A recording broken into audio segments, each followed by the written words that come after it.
అందరికీ నమస్కారం. ఈరోజు కథ రెండంతస్తుల ఖరీదైన ఏరియాలో ఉన్న విల్లా అది.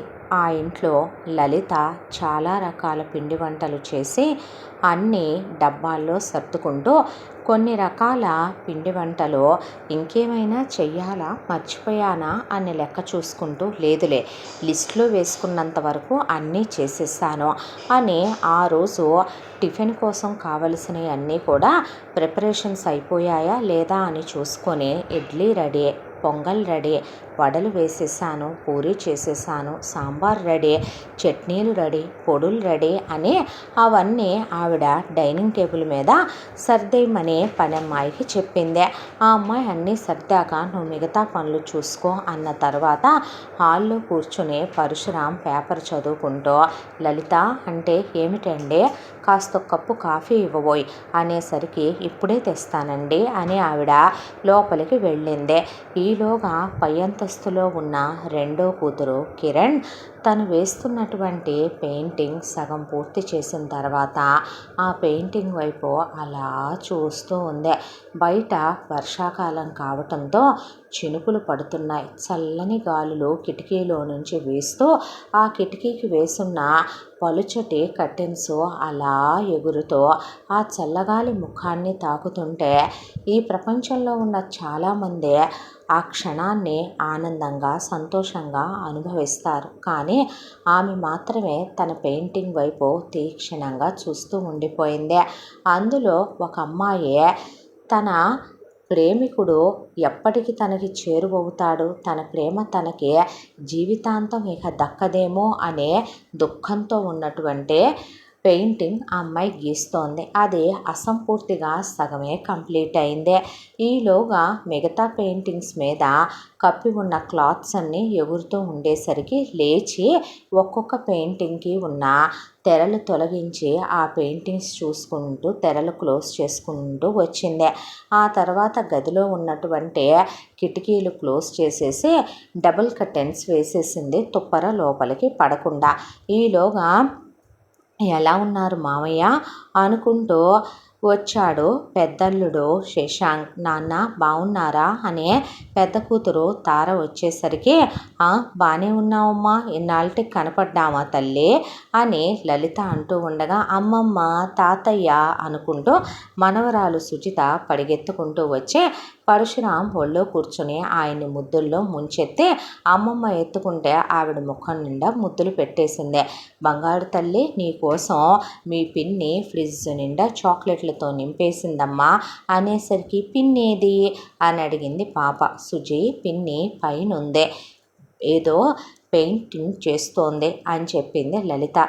ఏం స్పెషల్గా వేస్తోంది అత్తయ్య అని అడిగాడు శశాంక్. అంటే ఎవరికి తెలుసు, ఆ గదిలోనే అది ఒక ప్రపంచాన్ని నిర్మించుకుంది. ఇప్పుడు దాని గురించి నువ్వు ఇక్కడ ఒక చర్చ పెట్టాలా లలిత? ఏమీ లేదు అల్లుడు, అమ్మాయికి హాబీ కదా అందుకే వేసుకుంటోంది. నా చిన్న కూతురు ఏది చేసినా అది పర్ఫెక్ట్గానే ఉంటుందిలే అనేసరికి శశాంక్ అత్తగారి వైపు అలా చూశాడు. ఇంతకీ మీరేంటి పెళ్ళైన తరువాత ఈ ఎన్ని సంవత్సరాల్లో కూడా సంవత్సరానికి ఒకసారి రావటం కూడా అరుదే. ఈవిడ గారు కడుపుతో ఉన్నప్పుడు పుట్టింటికి సీమంతానికి కూడా రానని అక్కడికే మమ్మల్ని రప్పించుకుంది. ఉండేది ఇదే ఊళ్ళో, మీరుండేదేమో సిటీ అవుట్కట్స్లో విల్లాలో, మేము ఉండేదేమో సిటీ మధ్యలో ఇక్కడ కాలనీలో. రావడానికి మీకు ఇంత టైం పట్టేసిద్దే, ఎప్పుడు చూసినా గట్టిగా గంట ప్రయాణం అయినా రారే అని లలిత పరశురాం అనేసరికి అయ్యో మామయ్య గారు మీ పెద్దమ్మాయిని తీసుకురాకూడదు, మీకు చూపించకూడదు అన్నదే నిజంగా ప్రామిస్ చేసి చెప్తున్నాను, నా ఉద్దేశం కాదు. సంవత్సరానికి ఎన్ని వారాలు ఉంటాయో అన్ని వారాల్లోనూ తారని నేను వెళదామనే అంటాను మీ ఇంటికి. మిమ్మల్ని నేనే ఎక్కువ మిస్ అవుతాను. పాప కూడా అమ్మమ్మ వాళ్ళ ఇంటికి వెళదామని గొడవ చేసుద్ది. అమ్మ నాన్న వెళ్ళి రావచ్చు కదమ్మా, ఏమనుకుంటారు అన్నా మీ అమ్మాయి కరెక్ట్గా వెళదామనుకునే టైంకి అయితే పీరియడ్స్లో ఉంటుంది, లేదంటే కనుక మీ అమ్మాయికి ఏ హెడ్ఏకో వచ్చి ఒంట్లో బాగోదు, లేదా ఏ వ్రతాలో పండగలో పూజలో లేదా మా ఇద్దరి బర్త్డేలో బర్త్డేలో, పాప బర్త్డేనో, మ్యారేజ్ డేలో, మాదో అమ్మా నాన్నలదో వాళ్ళ బర్త్డేలో ఏదో ఒకటి జరుగుతూనే ఉంటాయి. దాంతోనే బయలుదేరి రమ్మన్నా రాదుగా. ఇదిగో ఇక మీ అమ్మాయి నో అననే ఒక వారం ఉంటుందా, ఆ వారం నేను పట్టుకొచ్చేస్తాను మామయ్య ఇలాగా. ఐ టు మిస్ యూ అత్తయ్య అని చెప్పేపాటికి రండి టిఫిన్ ఎదురుగానే అంటే తను కూడా వచ్చాక అందరం కలిసి చేద్దామే, ఒకసారి అమ్మాయిని పిలు, ఏమీ తినకుండా ఎంతసేపు అని ఉంటుంది నా బిడ్డ అన్న తర్వాత అదేంటత్తయ్య ఏమీ తినలేదా అన్నాడు శశాంక్. లేదయ్యా కలిసి తిందాం కదా అని చెప్పి అలా ఏదో పెయింటింగ్ వేసుకుంటూ కూర్చుంది. దానికి టైం తెలియదుగా, ఆ పెయింటింగ్లో పడిపోతే అంద లలిత. నా చిన్న కూతురు ఏం చేసినా అది పద్ధతిగానే చేసుద్దులే కానీ నువ్వు ఉండనేసరికి నేను వెళ్ళి పిన్నిని పిలుస్తా అనే సుజి పరిగెత్తుకుంటూ పైకి వెళ్ళి పిన్ని అని గట్టిగా కౌగిలించుకుంది కిరణ్ని.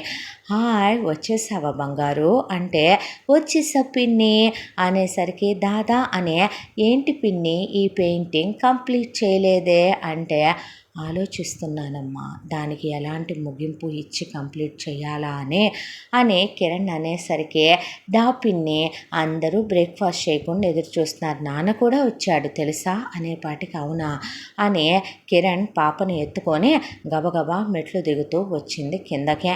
వస్తూనే అలా ఒక్కసారిగా స్లో అయిపోయి ఒక్కో మెట్టు దిగుతూ అక్కడ ఉన్న అక్క పక్కనే నిలబడి ఉన్న బావని కన్నార్పకుండా చూస్తూ దిగి వచ్చింది. బాగున్నారా అక్కయ్య అన్నాక నువ్వెలా ఉన్నావు అంటే అంది కిరణ్.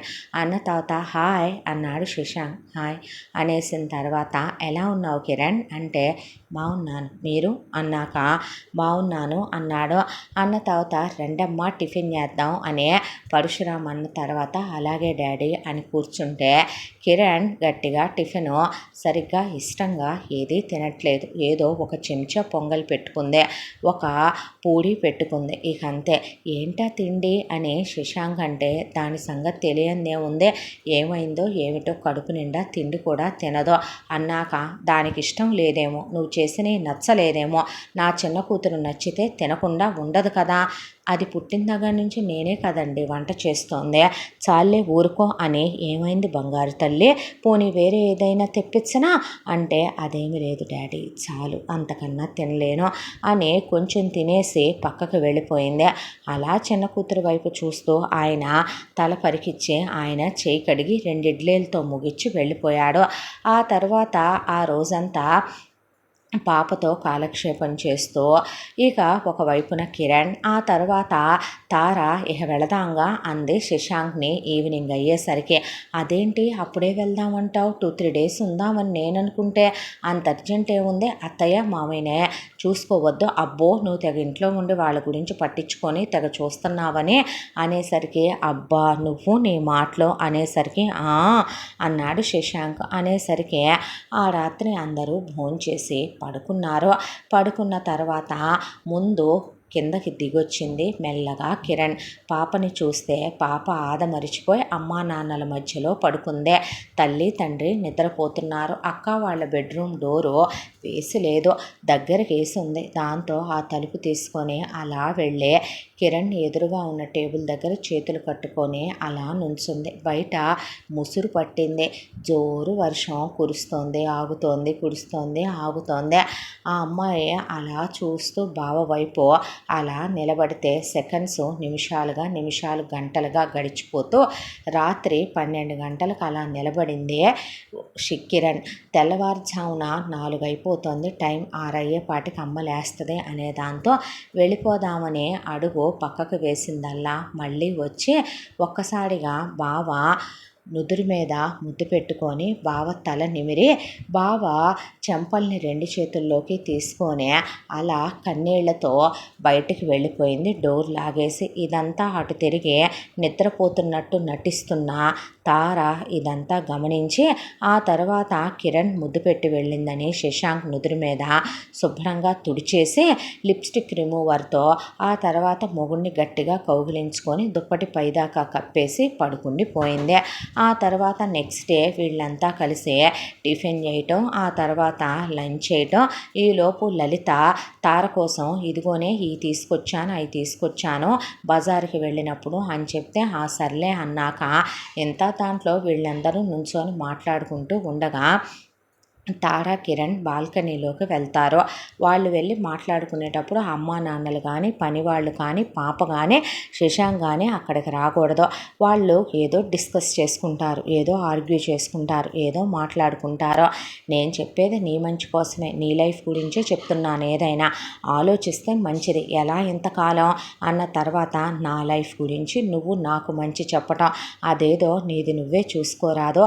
అక్క ఒక విషయం చెప్పమంటావా, ఎదుటివాడు మునిగిపోతున్నాడు ఊబిలోకని తెలిసినప్పుడు ఆ విషయం మనకి తెలిసి కూడా పక్కనే ఉన్నవాడు చెయ్యందిస్తున్నానన్న నెపంతో వాడి నెత్తి మీద రాళ్ళు వేస్తాడే, అలా ఉంటాయి నువ్వు మాట్లాడే మాటలు.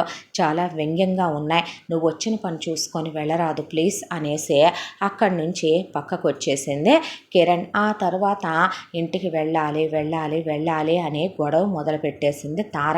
దాంతో ఈవినింగ్ పూట ఎందుకో రేపు ప్రొద్దుటే వెళ్ళండి అమ్మా అనే లలిత పరశురామంటే లేదులే వెళ్ళిపోవాలి, లేదులే వెళ్ళిపోవాలి అన్నాక అక్క తుఫాన్ అని చెప్తున్నారు, 2-3 రోజులు ఉండి వెళ్ళొచ్చు కదా, పోనీ తుఫాన్ తగ్గాక వెళ్ళొచ్చు కదా. ఏమీ లేదే, ఇక్కడ తలుపులు పెద్ద గట్టిగా లేవు, అడ్డమైన దౌర్భాగ్యపు గాలులన్నీ లోపలికి వస్తున్నాయి. అవి మా ఆయనకి పడవు. ఎక్కడ ఆ దరిద్రపు చల్లగాలులన్నీ వచ్చి మా ఇద్దరి మధ్య ఎక్కడ మళ్ళీ ఎడబాటుని కలిగిస్తాయేమో, ఆ గాలి ఆయనకి పడక ఏ రోగమో రుష్టో వస్తుందేమోనని చెప్పి వెళ్ళిపోదాం అనుకుంటున్నామంటే కొన్ని గాలులు మంచివేనక్క, అవి చిరుజల్లులు కురిపించే ఆనందాన్ని నింపి వెళతాయి, మన ముఖాన్ని తాకి మనకి సంతోషాన్నే నింపుతాయి అంటే ముగ్గురు వింటూ నుంచున్నారు లలిత, పరశురాం.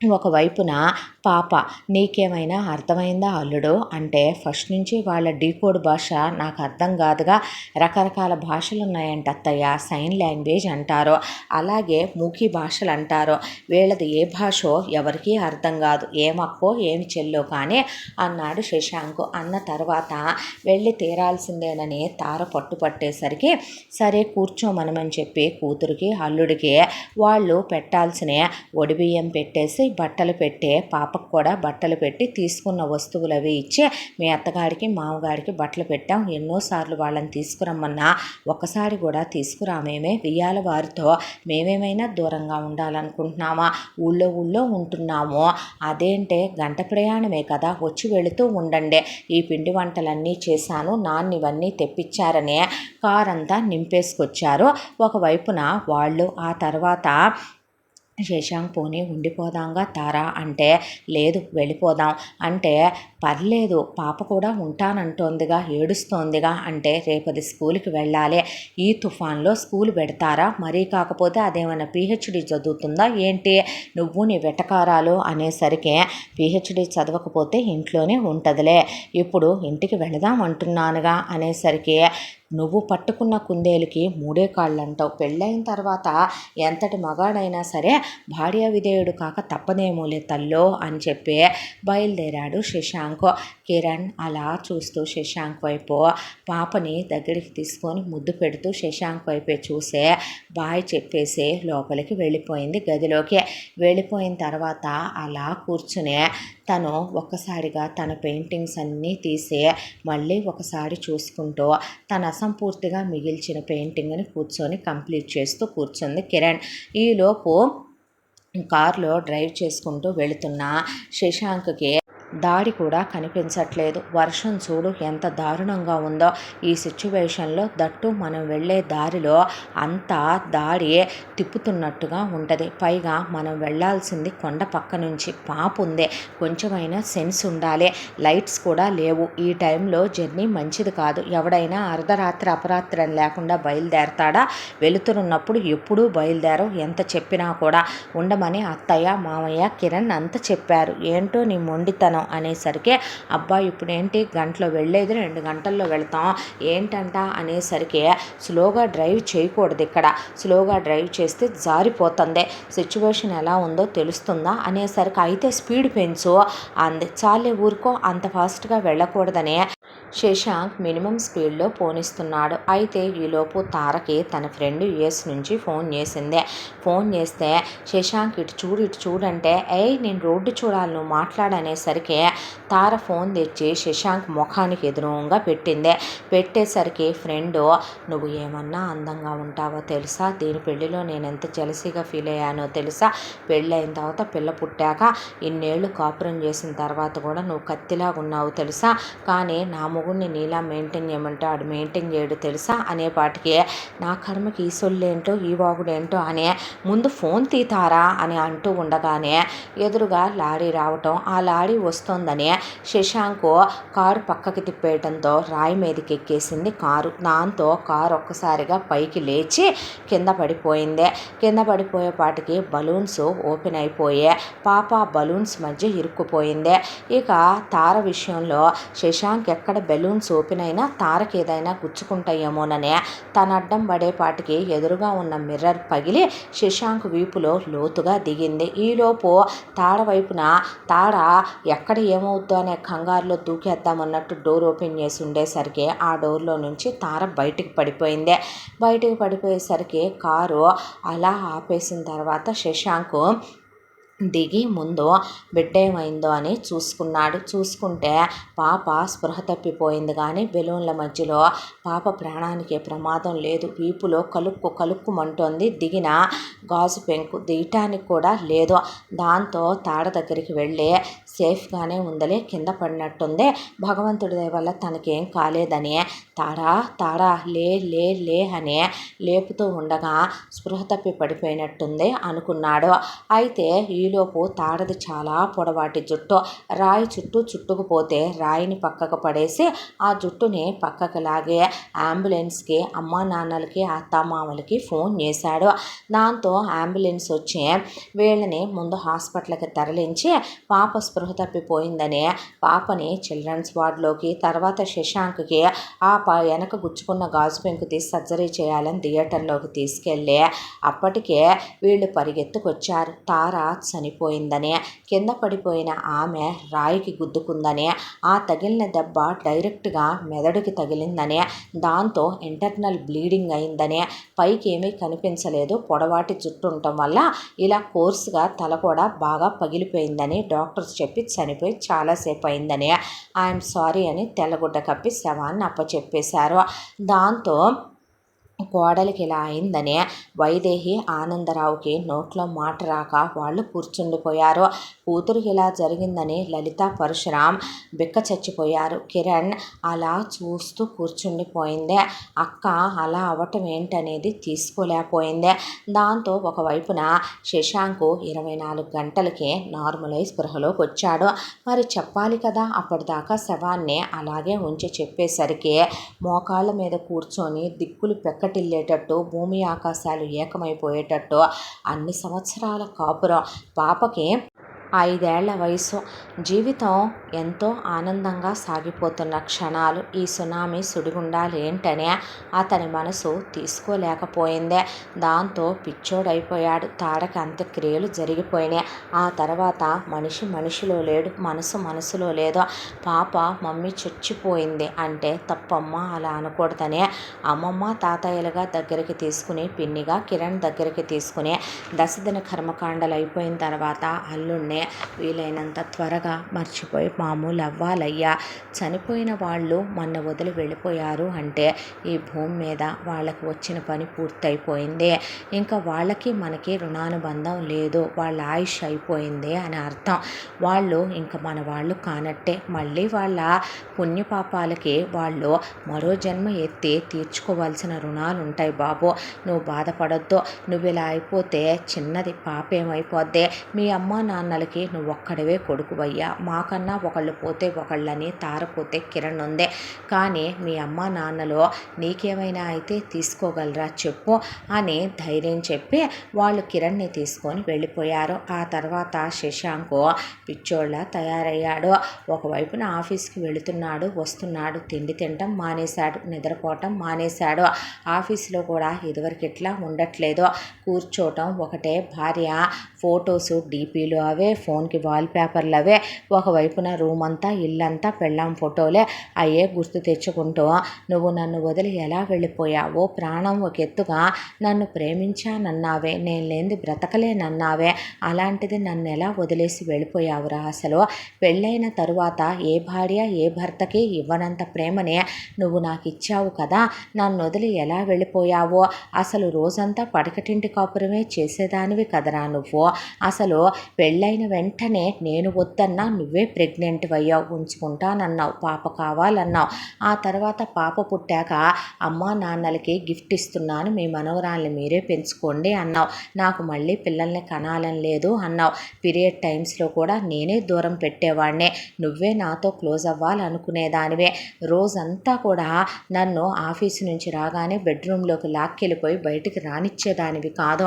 ఇక నేను ఆఫీస్కి వెళ్ళాక ఎప్పుడూ బెడ్రూమ్లోనే ఉండి రెస్ట్ తీసుకొని ఎప్పుడు చూసినా బ్యూటీ కేర్ అని హెల్త్ కేర్ అని నీ గురించి నువ్వు పర్సనల్ కేర్ అంత తీసుకునే, వైఫ్ అండ్ హస్బెండ్ రిలేషన్షిప్ ఎప్పుడు ఒకళ్ళంటే ఒకళ్ళకి బోర్ కొట్టకూడదు, పర్సనల్ హైజీన్ దగ్గర నుంచి ఫిజికల్ ఫిట్నెస్ వరకు అన్నీ ఉండాలి అని అంత కేర్ తీసుకొని నాకు అంత ప్రేమను పంచే, కలిసి స్నానం చేయిందే ఊరుకునేదానివి కాదు, కలిసి తినందే ఊరుకునేదానివి కాదు, అంత ప్రేమగా ఉన్న నువ్వు ఎలా నా నుండి దూరమై వెళ్ళిపోయావనే శశాంక్కి ఒకటే ఆలోచనలు. ఈ ఆలోచనల మధ్య సంవత్సరం కాలం గడిచిపోయే ఆబ్దికం కూడా అయిపోయింది తారది. అంతా దాంట్లో ఒక రకంగా శశాంక్ వాళ్ళ అమ్మా నాన్నే ఈ దెబ్బ తీసుకోలేకపోయారు. ఎందుకంటే వాళ్ళకుంది ఒక్కడే కొడుకు, కోడలు పోయిన తర్వాత కొడుకు అలా ఒంటరిగా ఉండిపోవటం సమంజసమైన విషయం కాదు. ఎందుకంటే కొడుక్కి ఒక పాప కూడా ఉంది, రేపొద్దున ఆడపిల్లకి తల్లి అవసరం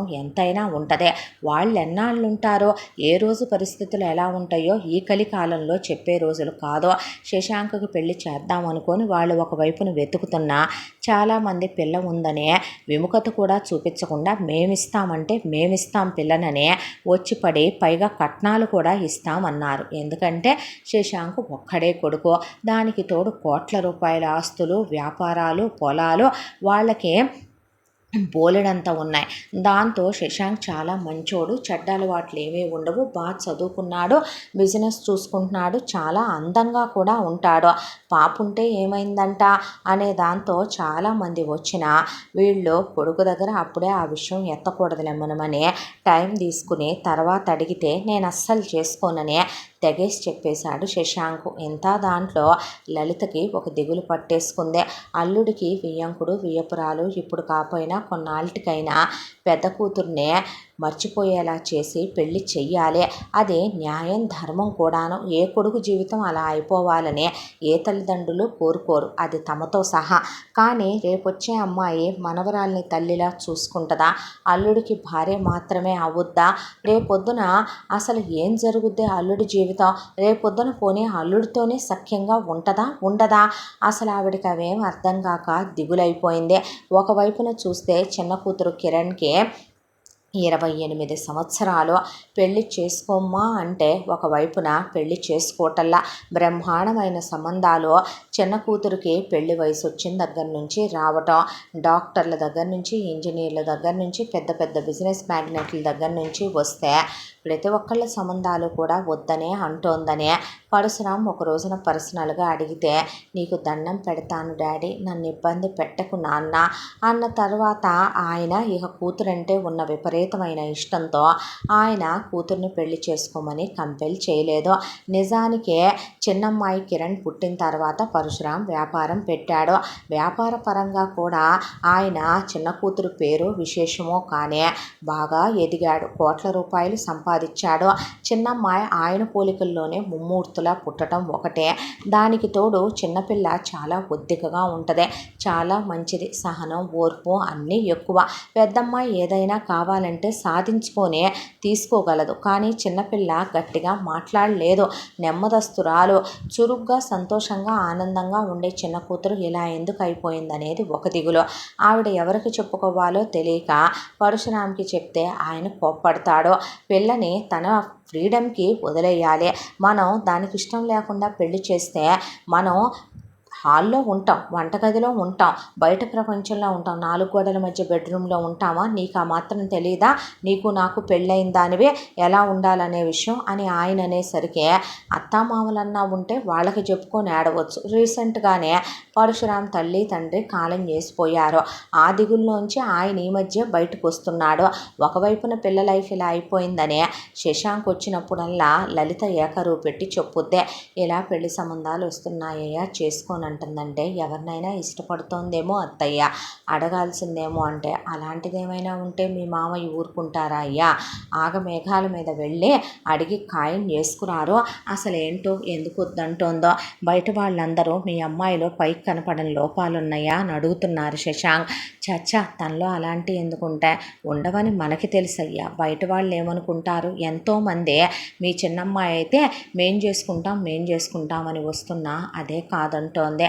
ఏంటో ఇదంతా అన్న తర్వాత, అవునత్తయ్య, మామయ్యకి తారకన్నా కిరణ్ అంటేనే ఇష్టం కదో బాబు. నీకో విషయం చెప్పనా? అది పుట్టాక మాకు కలిసి వచ్చిందన్నది నిజం. అది ఆయన పోలికల్లో ఉంటుందన్నది నిజం. ఆయన మాట కాదన్నదన్నది నిజం. ఆయనకి దానిలో ఆ ఓర్పు సహనం ఒద్దిక అంటే ఆయనకే కాదు, మా చుట్టాలు బంధువులు అత్తమామలు అందరికి ఇష్టం. మీ ఆవిడ కాస్త పెంకిఘట్టం కదా, అంతకు మించి వాళ్ళిద్దరూ మా కూతుళ్ళు కాదేమిటయ్యా అన్న తర్వాత, ఇప్పుడు చిన్న కూతుర్ని ఇష్టపడుతున్నారు మావయ్య, రేపు చిన్నల్లుడు వస్తే పెద్దల్లుడిని మర్చిపోతారా అని శశాంక్ అంటే, ఆ మాటకే పరశురాం ఏమీ మాట్లాడకపోయినా లలిత అలా ఎందుకు చేస్తామంటే మామయ్య అనలేదు చూసారా అత్తయ్య అనేసరికి ఆవిడ నవ్వేసేదే. ఆ క్షణాలన్నీ గుర్తొచ్చినాయి ఆవిడకే. ఇల్లంతా చీకట్లో అలుముకుపోతున్నట్టు ఇలా ఉండటం కరెక్ట్ కాదేమో అనిపించేసింది. ఆ తర్వాత కూతురు వాళ్ళ ఇంటికి వెళ్ళాలనిపించే భర్తని తీసుకుని కిరణ్ని తీసుకొని వెళ్ళారు. వెళ్ళేసరికి పాప పిన్ని అని పరిగెత్తుకుంటూ వచ్చింది కిరణ్ దగ్గరికి. కిరణ్ ఎత్తుకుని పాపని బయటికి తీసుకెళ్తే, అమ్మ చచ్చిపోయింది పిన్ని అంటే, తప్పమ్మ అలా అనకూడదు. చనిపోయిన వాళ్ళెవరైనా దేవుడి దగ్గరికి వెళ్ళి ప్రశాంతంగా ఉంటారు. మనం వాళ్ళని తలుచుకుని ఏడ్చి బాధపడే వాళ్ళ ఆత్మలకి కూడా శాంతి లేకుండా చేయకూడదమ్మా.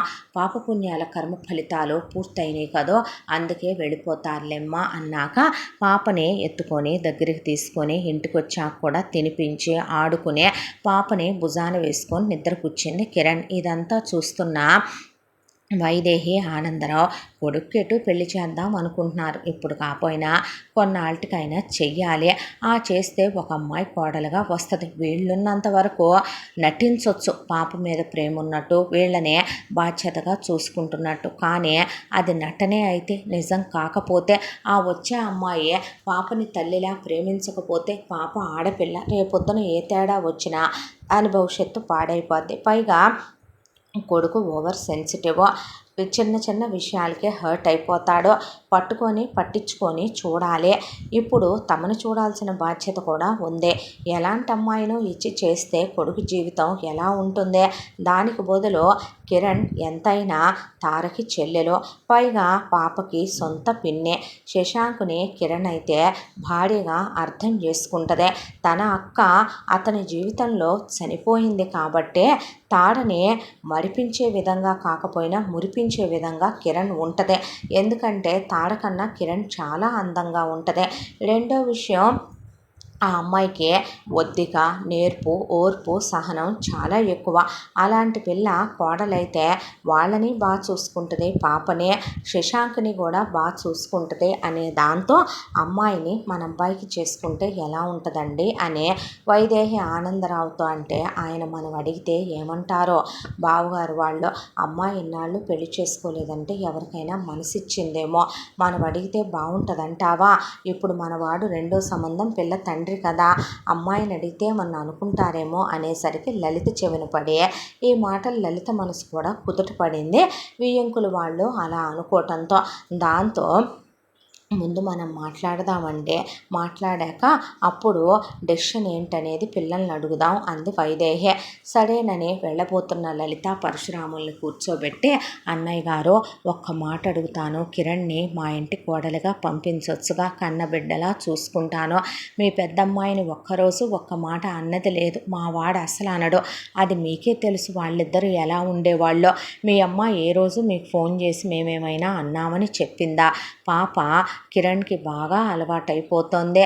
చిన్నప్పటి నుంచి కూడా పిన్ని అంటే బాగా ఇష్టం. అమ్మాయి కూడా సుజితను బాగా దగ్గరికి తీస్తోంది. రేపు మేము ఉన్నా లేకపోయినా శశాంక్ని, ఈ ఇంటిని, ఇంత ఆస్తిని, పాపనే కిరణ్ అయితే ఓర్పు నేర్పులతో చక్కగా చూసుకోగలదు. ఇప్పుడు మీ వ్యాపారం మొత్తానికి కూడా అమ్మాయే కదా వారసురాలు, ఇద్దరూ కలిసి చూసుకుంటారు బావగారు అని చెప్పిన తర్వాత, పెళ్లి విషయంలో నిర్ణయాలు మనం కాదండి తీసుకోవాల్సిందే, అది పిల్లల విషయంలో తీసుకోవాలి. ముందు మీరు మీ అబ్బాయిని అడగండి. మా అమ్మాయి విషయం నేను మాట్లాడతాను. మా అమ్మాయి ఇష్టం లేకుండా నేను మీకు మాట ఇవ్వలేను. తను అవునంటే అవును, కాదంటే కాదు అన్నాడు ఆయన. అన్న తర్వాత వాళ్ళు వెళ్ళిపోయారు. వెళ్ళిపోయాక లలిత పరశురాం కూర్చొని కిరణ్తో ఇలా అనుకుంటున్నారమ్మా అని చెప్పిన తర్వాత సరేనని ఒక 3 రోజులు టైం తీసుకుని ఆలోచించింది. ఆ తర్వాత శశాంకుని చేసుకోవడం నాకు ఇష్టమే నాన్న, చేసుకుంటానంటే అమ్మ బలవంత పెట్టిందా? సత్య ప్రమాణకంగా చెప్తున్నానండి, నేను అస్సలు బలవంత పెట్టలా. ఏమ్మా నేనెందుకు అలా చెప్తానండి దాని ఇష్టం లేకుండా చేసుకోమని. పాప కోసం చేసుకుంటున్నావా తల్లి అని అడిగితే, లేదులే నాన్న ఇష్టంగానే చేసుకుంటాను అన్న తర్వాత, సరేనమ్మా నేను మాట్లాడాల్సినవి మాట్లాడి నేను ఓకే అంటేనే అప్పుడు చేసుకుందో కానీ అన్నాడు ఆయన. మీ ఇష్టం నాన్న అనేసింది కిరణ్.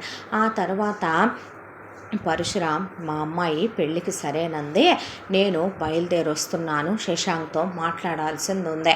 మాట్లాడిన తర్వాత అప్పుడు మీ అబ్బాయి ఉద్దేశం కూడా విని అప్పుడు నేను పెళ్ళికి ఏ నిర్ణయం తీసుకోవాలో తీసుకుంటాననేపాటికి ఇక్కడ వైదేహికి ఆనందరావుకి ఆనందంతో మనసాగల. అంతలోనే కొడుకుతో మాట్లాడాలనేపాటికి తల పట్టుకొని కూర్చున్నారు వాళ్ళు. నీకు ఇచ్చి పెళ్లి చేద్దాం అనుకుంటున్నానంటే నేను తన్ను చేసుకోవటం ఏంటమ్మా? మా పెళ్ళైన ఇన్ని సంవత్సరాల్లో ఎప్పుడు కిరణ్ నాతో అని తప్ప ఏ రోజు తను ఒక బావ మరదళ్ళలా కూడా మేమిద్దరం లేము. నన్ను బావ అని ఏ రోజు తను పిలిచెరగదో. తను కనీసం ఒక మరదల్లా, ఒక ఆడపిల్లలా కూడా ఎప్పుడు నాతో మాట్లాడెరగదమ్మా. తనకి నాకు ఏం చనువుందని తను నేను ఎలా పెళ్లి చేసుకుంటానో? భార్యాభర్తలన్నాక పగళ్లే కాదమ్మా రాత్రులు కూడా ఉంటాయి. ఇప్పుడు నేను తాడని మర్చిపోయే తాడస్థానంలో ఎవరొచ్చినా వాళ్ళతో నేను ఫిజికల్గా దేనికి రెడీ అవ్వటానికి సిద్ధంగా లేనమ్మా అన్న తర్వాత, అంటే ఏంట్రా బ్రతుకున్నంతకాలం ఇలాగే ఉంటావా? ఒక విషయం చెప్పమంటావురా? నీ భార్య నువ్వు పెళ్లి చేసుకున్నావు, ప్రేమించానన్నావు, నచ్చిందన్నావు, ఇంటికి తెచ్చావు. 24 గంటలు మీ ఆవిడ పడకటింట్లో నీతో కాపురం చేయటమే తప్ప ఆ తర్వాత సంవత్సరం తిరిగేసరికి పిల్లని కానీ మాకు గిఫ్ట్ ఇచ్చాననే దానికి కనీసం తల్లిపాలైనా ఇచ్చిందా నీ పిల్లకి? అన్నీ మేమే చూసుకుంటూ పెంచి పెద్ద చేసిన నేను ప్రేమించిన పెళ్ళాం నా పెళ్ళాన్ని ఏమీ అనొద్దన్నావనే ఒక్క మాట మేము అనేవాళ్ళం కాదు. నీ భార్యకి విపరీతమైన పడకటింటి ధ్యాస ఎక్కువ. ఉదయం పూట నువ్వు ఆఫీస్కి వెళ్ళిన దాకా బయటికి రాదు. ఆ తర్వాత తినేసి గదిలోకి వెళ్ళిపోద్ది, భోజనం గదిలోకి తెప్పించుకుంటుంది. పిల్లని మాకు వదిలేసిందే. మాకు బాగున్నా బాగుండకపోయినా కనీసం కూర్చుని మాతో మాట్లాడటం, సచ్చామా బతికామా అని పట్టించుకోవటం కూడా ఉండేది కాదు. ఆ అమ్మాయికి ఆయుష్ అయిపోయింది, కాలం పూర్తయిపోయింది. ఆ అమ్మాయి రుణం తీర్చుకుంది, వెళ్ళిపోయింది. ఇప్పుడు ఆ అమ్మాయి మీద మేమేదో పగతోనో కక్షతోనో నీకు ఇవన్నీ చెప్పట్లా. ఇప్పుడు నీకు ఆ అమ్మాయికి కూడా ఉన్న బంధం తెగిపోయిన తర్వాత నువ్వు ఆ అమ్మాయినే తలుచుకుంటూ కూర్చుంటే పిల్ల సంగతి ఏంటి? నీకుంది ఆడపిల్ల, మాకు ఒకవైపున వయసు అయిపోతుంది. పిల్లని రేపు తల్లిలా చూసుకునే ఆడపిల్ల కావాలి. దట్టు పిల్లకి రేపొద్దున మంచి చెడు చూడాల్సిన అవసరం ఉంటుంది. పిల్ల ఏ పెద్ద మనిషో అవుద్ది, ఇంట్లో ఆడవాళ్ళు ఉండొద్దా? నువ్వే చూస్తావా? మిగతాయన్నే పిచ్చి వేషాలు వేయకుండా మేమే నిర్ణయం తీసుకున్నా నీ గురించి కరెక్ట్గానే ఉంటుంది. ఒక్కగానొక్క కొడుకు అయ్యా, పుట్టక పుట్టావు. చాలామంది పిల్లనిస్తామని వస్తున్నారు, మాకెవరూ కరెక్ట్ అనిపించలేదు. కానీ కిరణ్ని నువ్వు పెళ్లి చేసుకుంటే నీ జీవితం ఆనందంగా ఉంటుంది. నిజం మాట్లాడాలంటే తాడకన్నా కిరణ్ అందంగా ఉంటుంది. తాడకన్నా కిరణ్ చదువుకుందే, పైగా సంస్కారం ఉంది, ఓర్పు సహనాలు ఉన్నాయి. అమ్మ తను చనిపోతే తన గురించి నువ్వు అలా మాట్లాడొచ్చా? తప్పే ఉందరా. చనిపోయిన వాళ్ళ గురించి పోయినోళ్ళందరూ మంచోళ్ళు, ఉన్నోళ్ళు పోయినోళ్ళు తీపి గుర్తులని, పోయిన నీ పెళ్ళాం దేవతనే, ఉన్న నువ్వు మీ ఆవిడ తీపి గుర్తనే. మేము అబద్ధాలు ఆడలేంలే కానీ నిజం చెప్పమంటావా? కిరణ్ తారలా కాదురా, చాలా మంచి పిల్ల. తనెవరినైనా ఇష్టపడిందేమో, అందుకే ఇన్నాళ్ళు పెళ్లి చేసుకోలేదేమో, బ్రేకప్ ఏమైనా అయిందేమో. అలాంటిదేమన్నా అయితే మీ మావయ్య అలా ఊరుకునే రకమా? డైరెక్ట్గా సింహంలో జూలు వెళ్ళి కదిలిచ్చి రావటం సింహంతో ఏదో ఆట ఆడినట్టు అయిపోద్ది మీ మామయ్య జోలికి వెళితే. ఆ అమ్మాయి అలాంటిదేమైనా ఉంటే వాళ్ళ నాన్నగారికి చెప్పకుండా ఉండదులే, కానీ ఆ అమ్మాయికి ఎవడో నచ్చలేదేమో, చేసుకోవాలనిపించలేదేమో. అలాంటిది నేను నచ్చుతానా? సెకండ్ హ్యాండ్ గాడినే, భార్య పోయిన వాడిని, పిల్ల తండ్రినే నేను నచ్చుతానా? తనకన్నా వయసులో నేను 3 ఏళ్ళు పెద్దమ్మ, ఎలా నచ్చుతానో? నోరు ముయ్యవయ్యా. ఆ అమ్మాయి ఇష్టంగానే ఒప్పుకుందంట. పాప కోసం ఒప్పుకుందేమోనమ్మా. పోనీ అత్తయ్య ఏమైనా చెప్పారేమో. మీ అత్తయ్య చెప్తే మీ మామయ్య ఊరుకుంటాడో లేదో మాకు తెలుసులే, కానీ నోరు మూసుకొని నువ్వు ఇప్పుడు మీ మామయ్య వస్తున్నాడు, ఆయనతో ఇలాగే మాట్లాడతావా? మీ మామయ్య మొహం పగలగొడతాడురా. మీ మామయ్య చిన్న కూతురు విషయంలో చాలా సీరియస్గా ఉంటాడు, ఆయన అస్సలు ఊరుకోడు. నువ్వేదో పిల్ల కోసం చేసుకుంటున్నా, మా కోసం చేసుకుంటున్నానని వెదవ్వాగుడు ఆయనతో వాగితేనే ఆయన ఊరుకోడు. నువ్వు ఇష్టంగా ఒప్పుకున్నాననే మూసుకొని నోరు చెప్పాలి మీ మామయ్యకి అంటే అమ్మా అనేసరికి ఏంటి నా వల్ల కాదమ్మా, అవునా అనేసరికి వాళ్ళు మేము పోతామయ్యా, అయితే మాకు ఆ ప్రశాంతతను ఇస్తావా పోనీ అనేసరికి ఇక సుజిత ఇదంతా వింటూ వాళ్ళ చేయి తీసుకొని తల మీద పెట్టుకొని నువ్వు పిన్నినే పెళ్లి చేసుకోవాలి, నాకు అమ్మని చెయ్యాలి అంటే మీ అమ్మ ఆ ఫోటోలో ఉందే, ఆ అమ్మ పోయిందిగా డాడీ, ఆ అమ్మ గురించి నాకు తెలుసు. ఇప్పుడు కిరణ్ పిన్ని నాకు అమ్మగా కావాలంటున్నాను. చిన్నదానివి వయసుకు మించిన మాటలు మాట్లాడుతున్నావు, చెంప పగులుద్దని చెయ్యెత్తితే పిల్లని కొట్టావంటే ముందు అమ్మా నాన్నలు పోయారనుకొని కొట్టాల్సి వస్తుంది అనే పాటికి ఇదెక్కడ కర్మమ్మ అంటే పిల్ల నేను చచ్చినంతొట్టే నువ్వు పిన్నిని పెళ్లి చేసుకోవాలని వాళ్ళ నాన్న చెయ్యి తల మీద పెట్టుకుందే. మీ మామయ్య వస్తున్నాడు, వెధవేషాలు లేకుండా సరి కూర్చో, ఆయన సంగతి తెలుసుగా, పేరుకే కాదురా నిజంగా కూడా పరశురాముడే మీ మామయ్య, తల్లి తల కాదు మనందరి తలలో నరికేస్తాడు, తేడా ఏదన్నా వచ్చిందంటే, వెధవేషాలు లేకుండా ఆన్సర్ సరిగ్గా చెప్పు ఆయనకి అని కూర్చున్నారు వీళ్ళు. పైకి ఎవరితో అనకపోయినా, మామగారి ఎదుట తను బయట పడకపోయినా శశాంక్ మనసులో తార పెళ్ళైనప్పటి నుంచి అన్న కొన్ని మాటలు బలంగా నాటుకుపోయినాయి. అందులో కొన్ని చిన్నప్పటి నుంచి అమ్మా నాన్నలకి చెల్లంటేనే ఇష్టం, వాళ్ళ ఫస్ట్ ప్రయారిటీ చెల్లె, ఏది కొన్నా చెల్లికే ముందు కొంటారు, చెల్లికి ఏం నచ్చిందని అడుగుతారు, చెల్లిని లక్కీ చామ్ అంటారు, చెల్లికి ప్రతి దాంట్లో ప్రయారిటీ ఇస్తారు, వాల్యూ ఇస్తారు. నా దగ్గరికి వచ్చేపాటికే చెల్లిని చూసినంత ప్రేమగా నన్ను చూడరు, నాన్న చెల్లికి తినిపిస్తాడు, నాకు తినిపించడు, అలా చాలా చెప్పుంది. దాంతో శశాంక్ ఎందుకో ఒక క్షణం పాటు ఆలోచనలో పడిపోయాడు. పైగా తను ఇప్పుడే భార్యను మర్చిపోయి, భార్య ప్రేమను మర్చిపోయి తను మరో పెళ్ళికి సిద్ధంగా లేడు.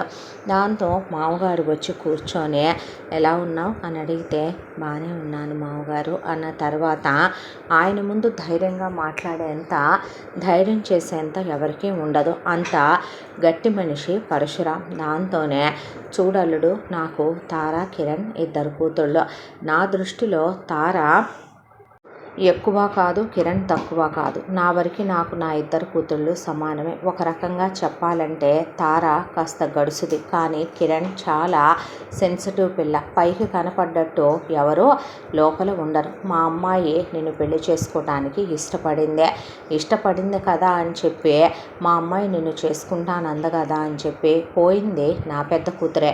పోయిన వాళ్ళు పోయారు అంటే వాళ్ళతో మనకి బంధాలు బంధుత్వాలు తెగిపోయినట్టే. నువ్వు తననే తలుచుకుంటూ నువ్వు నీ మొదటి భార్య ఎలా ఉండేవాళ్ళో, పడకటింటి కాపురాలు ఎలా చేసుకునేవాళ్ళో, మా పెద్దమ్మాయి మీ అమ్మ నాన్నల్ని మా ఇంటికి రానివ్వకుండా, తను పుట్టింటికి రాకుండా, చివరికి డెలివరీకి సీమంతాలకి కూడా మమ్మల్ని హాస్పిటల్కి రమ్మనమని ఇక్కడికి రమ్మన్నారే కానీ మీరు ఎప్పుడూ మా దగ్గరికి రాలేదు. కానీ మా చిన్నమ్మాయి అలా కాదు, నువ్వన్నా ఇంకా ఒక భార్యతో కొన్ని సంవత్సరాలు కాపురం చేసావు, ఒక బిడ్డకి తండ్రివే, నువ్వేమి వర్జిన్ కాదు, భార్యని పోగొట్టుకున్న వాడివి. కానీ నా చిన్న కూతురు ఇప్పటి వరకు ఏ తప్పుడు పనులు చేయలేదు, ఎవరిని ప్రేమించటాలు కాలు జారటాలు లాంటివి మా అమ్మాయి చేయలేదు.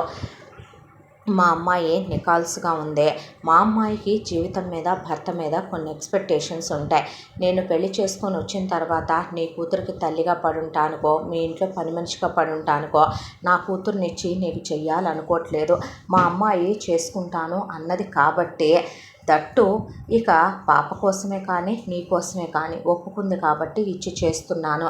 ఒక భర్తగా నీ కర్తవ్యాలన్నీ నువ్వు కరెక్ట్గా నిర్వర్తించేటట్టయితే నా కూతురు నువ్వు మాట అనకూడదు. దెబ్బ కొట్టిందాకా వస్తే నాలో మరొక మనిషి బయటకు వస్తాడు. నువ్వు నీ భార్యతో ఎలా ఉంటావో నీ భార్యనే మర్చిపోవాలి. మర్చిపోయే అదే నా పెద్ద కూతురే, కానీ నువ్వు మా కిరణ్తో కూడా సంతోషంగా ఉండాలి. దానికి జీవితం మీద చాలా ఆశలుంటాయి. భర్తగా నెరవేర్చాల్సిన కర్తవ్యం నీకుందే. అన్నిటికీ ఓకే అనుకునేటట్టయితేనే చెప్పు. లేదు అని నీకు ఏదైనా అభ్యంతరాలుంటే మీకు నచ్చిన వాళ్ళని మీరు చేసుకుందరు, కానీ పాప బాధ్యత మేము తీసుకుంటాం అని ఆయన అన్న తర్వాత శశాంక్ మౌనంగా ఉంటే వాళ్ళ అమ్మ నాన్నలకి భయం వేసిందే. అందరూ కలిసి చనిపోయిన నిన్ను మర్చిపోయారు తారా, చివరికి పాపతో సహా అని ఆలోచించుకుంటుంటే నిన్నేనయ్యా అడిగేది అని పరశురామ్ అనేసరికి అదేం లేదు మామగారు, బాగా చూసుకుంటాను, ఇష్టమే తన్ని పెళ్లి చేసుకోవటం అన్న తర్వాత సరే మరలాగైతే అని వెళ్ళి కిరణ్కి శశాంక్కి పెళ్ళైపోయింది. పెళ్ళైపోగానే కిరణ్ ఇంట్లో కోడలుగా అడుగుపెట్టింది. మొదటి రాత్రి రోజున అమ్మాయి ఒంటి మీద చెయ్యి వేషాలు ఇవ్వకు, జరిగిపోయిన గతాన్ని మర్చిపోవాలి. నువ్వు నీ భార్య ఇప్పుడు ఆ అమ్మాయినని గుర్తుపెట్టుకోవాలి. ఆ అమ్మాయితో నువ్వు సంతోషంగా ఉండాలని అమ్మా నాన్నలు వార్నింగ్ ఇచ్చి మరీ చెప్పి పంపితే పిన్ని నువ్వు హ్యాపీగా ఉండండి డాడీ అని ఆ అమ్మాయిని గదిలో పంపేటప్పుడు పిన్ని అంటే పిన్ని కాదమ్మా అమ్మ అనరా అన్నాక అలాగేనమ్మా అనే పిలవటం మొదలుపెట్టింది పాప. గదిలోకి వచ్చింది కిరణ్. వచ్చిన తర్వాత శశాంక్ మొహం అదోలా పెట్టి నిలబడ్డాడు. దేనికైనా కొంత సమయం పట్టుద్దని, కొంత సమయం ఇవ్వాలని కావాలని నాకు తెలుసు. ఇప్పుడే దేనికి అర్జెంట్ లేదో, ఎవరు బాధపడిపోతానో దిగులు పడిపోతానో ఎవరి ఒంటి మీద చేయాల్సిన అవసరం లేదు. మనసులో ఒకళ్ళని పెట్టుకొని శరీరానికి ఒకళ్ళు పంపకాలు చేస్తే అది ప్రేమ అవ్వదు అని వెళ్ళి అటు తిరిగి పడుకుంది కిరణ్. అనుకొని శశాంక్ పడుకుండిపోయాడు. ఆ తర్వాత ఇక తెల్లవారి నుంచే ఆ అమ్మాయికి తాడకి ఎంత తేడా ఉందో అత్తమామలు గమనించడం మొదలుపెట్టారు. కిరణ్ పొద్దున్నే లేస్తుంది, పూజ చేసుకుంటుంది. ఆ తర్వాత పాపని లేపి చక్కగా పాపకి స్నానం చేయించి పాప ఒకవైపున టవల్ కట్టుకొని మ్యూజిక్ పెట్టుకొని డ్యాన్స్ వేస్తుంటే పాపని ఎత్తుకొని డ్యాన్స్ వేసుద్ది, ముద్దు పెట్టుకుంటుంది, పాపని రెడీ చేసుద్ది. ఆ తర్వాత పాప ఇల్లంతా తిప్పుతుంటే నేను తిరగలేనమ్మా దీంతో, రోజు నన్ను డ్యాన్స్ వేయమంటది, నన్ను తిరగమంటది, మీ ఆంటీ అలాంటి వాటికి పనికి రాకుండా పోయి చాలా కాలం అయిపోయిందిలేమ్మా, ఇది ముసల్దయ్యి చెబితే ఊరుకోదని ఆయన నవ్వుతూ ఉంటే ఆ అమ్మాయి ఇల్లంతా తిప్పుతూ పాపకు టిఫిన్ పెట్టి బ్రేక్ పెట్టి పాపని బాయ్ చెప్పి స్కూల్కి పంపించిన తర్వాత ఒక బాధ్యత గల భార్యగా ఆ అమ్మాయి కర్తవ్యాలు ఆ అమ్మాయి నెరవేరుస్తూ గదిలోకి వెళ్ళి నీకోసం ఇక్కడ ఈ బట్టలు పెట్టాను, ఈ నీకు బాగుంటాయి వేసుకో, ఈ పర్ఫ్యూమ్ బాగుంటుంది వేసుకో అని భర్తకు కావలసినవన్నీ అక్కడ పెట్టడం, చేయి పట్టుకొని తీసుకొచ్చి టిఫిన్ తిందాంరా అంటే 2 ముక్కలు తినేసి లేచి వెళ్ళిపోయేవాడు శశాంక్. కొంచెం పాలైనా తాగు, నీరసం వచ్చుద్ది అని వెళ్ళేటప్పుడు ఆఫీస్కి బాక్స్ తీసుకోకుండా వెళితే మధ్యాహ్నం ఆఫీస్కి బాక్స్ తీసుకెళ్ళటం, సాయంత్రం పాపను తీసుకొని బయటికి వెళ్ళొద్దామంటాం. నాతో మాట్లాడొచ్చుగా, ఏం మాట్లాడాలో అర్థం కావట్లేదు అంటే నాతో మాట్లాడటానికి మాటలే లేవా నీకు అని ఆ అమ్మాయి ప్రతిక్షణం దగ్గర అవ్వాలని చూడటం, ప్రతిసారి ఆ అమ్మాయి క్లోజ్ అవ్వాలని చూడటం, ఆ అమ్మాయి కాసేపు ఒక ఫ్రెండ్గానైనా నాతో మాట్లాడొచ్చుగా అంటాం. ఈలోపు ఇంత దాంట్లో కూడా ఆ అమ్మాయి అత్తగారితో సరదాగా మాట్లాడటం, అత్తగారితో నాకు వంట పనులు అవి రావు అంటే అక్కే ఎక్కువ వంట పనులు అవి చేసేది, నాకు చిన్నప్పటి నుంచి ఆర్ట్స్ డాన్స్ మ్యూజిక్ ఇవంటే ఇష్టం, కొంచెం కొంచెంగా వచ్చు, హెల్ప్ చేస్తాను చెప్పండి, మీరు నేర్పిస్తే నేర్చుకుంటానంటే ఆ మాటకి ఏమీ వద్దమ్మా వంట నేనే చేస్తాను, మీ అక్కకు వంట వచ్చు అని చెప్తే నాకు ఆశ్చర్యంగా ఉంది, పెళ్ళై వచ్చిన అన్నేళ్ల కాపురంలో మీ అక్క కాఫీ కూడా కలపలేదమ్మా ఈరోజు మాకు అనేసరికి కిరణ్ ఏమీ మాట్లాడలేదు. అత్తగారితో పనిలో సాయం చేస్తూ పూజ గదిలో ఆవిడ పక్కన కూర్చొని సరదాగా మాట్లాడుతూ మామగారికి కాఫీ ఇచ్చి కళ్ళద్దాలు ఇచ్చి మామగారికి న్యూస్ పేపర్ ఇచ్చి ఆయనకి ట్యాబ్లెట్లు ఇచ్చి ఆయనతో సరదాగా మాట్లాడుతూ అంతకుముందు ఎప్పుడు కోడలు మామగారిని పలకరించడం, అత్తగారితో కనీసం వాళ్ళు ఎలా ఉన్నారని బయటకు వచ్చి పట్టించుకోవటం కూడా ఉండేది కాదు. పిల్లని కన్నది, ఎందుకు కన్నదో వాళ్ళకి అర్థం కాల, కనగానే పురిట్లో బిడ్డని అత్తగారి ఒళ్ళో పడేసింది. కానీ కిరణ్ అలా కాదు, పాప బాధ్యతలన్నీ తనే దగ్గరుండి చూసుకుంటుంది. పాప చాలా త్వరగానే తాడని పూర్తిగా మర్చిపోయే కిరణ్ని తన తల్లే అన్నట్టు క్లోజ్గా ఉండటం మొదలుపెట్టింది. ఒకవైపున ఇంటి పరిస్థితులు చాలా వరకు మారిపోయినాయి. వైదేహి ఆనందరావు కూడా చాలా ఆనందంగా ఉంటాం. ఎప్పుడు తార మా పుట్టింటికి రండని తీసుకెళ్లేది కాదు.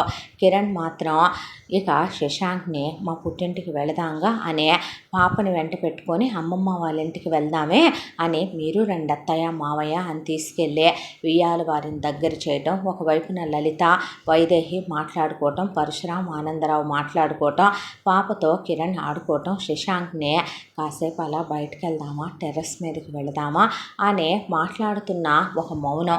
ఆ మౌనానికి అర్థమేంటో ఆ అమ్మాయికి అర్థమయ్యేది కాదు. ఇలా రోజులు గడిచిపోతూ నెలలు గడిచిపోతూ వైదేహి ఆనందరావు కొడుకు అమ్మాయిని ముట్టుకోవట్లేదని, కాపురం చేయట్లేదని, ఆ అమ్మాయి దగ్గర అవుదాం అనుకున్న ఆ అమ్మాయిని దూరం పెడుతున్నాడని తెలిసే అమ్మ నీ కాళ్ళు పట్టుకుంటాం, దండం పెడతాం, నువ్వు వదిలేసి వెళ్ళబాకమ్మా, వాడిని కొంత టైం పట్టుద్ది మీ అక్క జ్ఞాపకాల్లోంచి బయటికి రావటానికి ఖచ్చితంగా మారుతాడమ్మా అని చెప్తే ఆ అమ్మాయి ఏమనేది కాదు. ఇలా ఒక 5-6 నెలల కాలం గడిచిపోయాక ఆ అమ్మాయి కూడా ప్రతి ఒక్కళ్ళకి లైఫ్ మీద కొన్ని ఎక్స్పెక్టేషన్స్ ఉంటాయి. ఆశలు, కోరికలు, కలలు అన్నీ ఉంటాయి. అక్క చనిపోయి ఆల్రెడీ 1 ఇయర్ తర్వాతే వీళ్ళ పెళ్ళయింది. పెళ్ళై కూడా 6 నెలలు గడిచిపోయింది.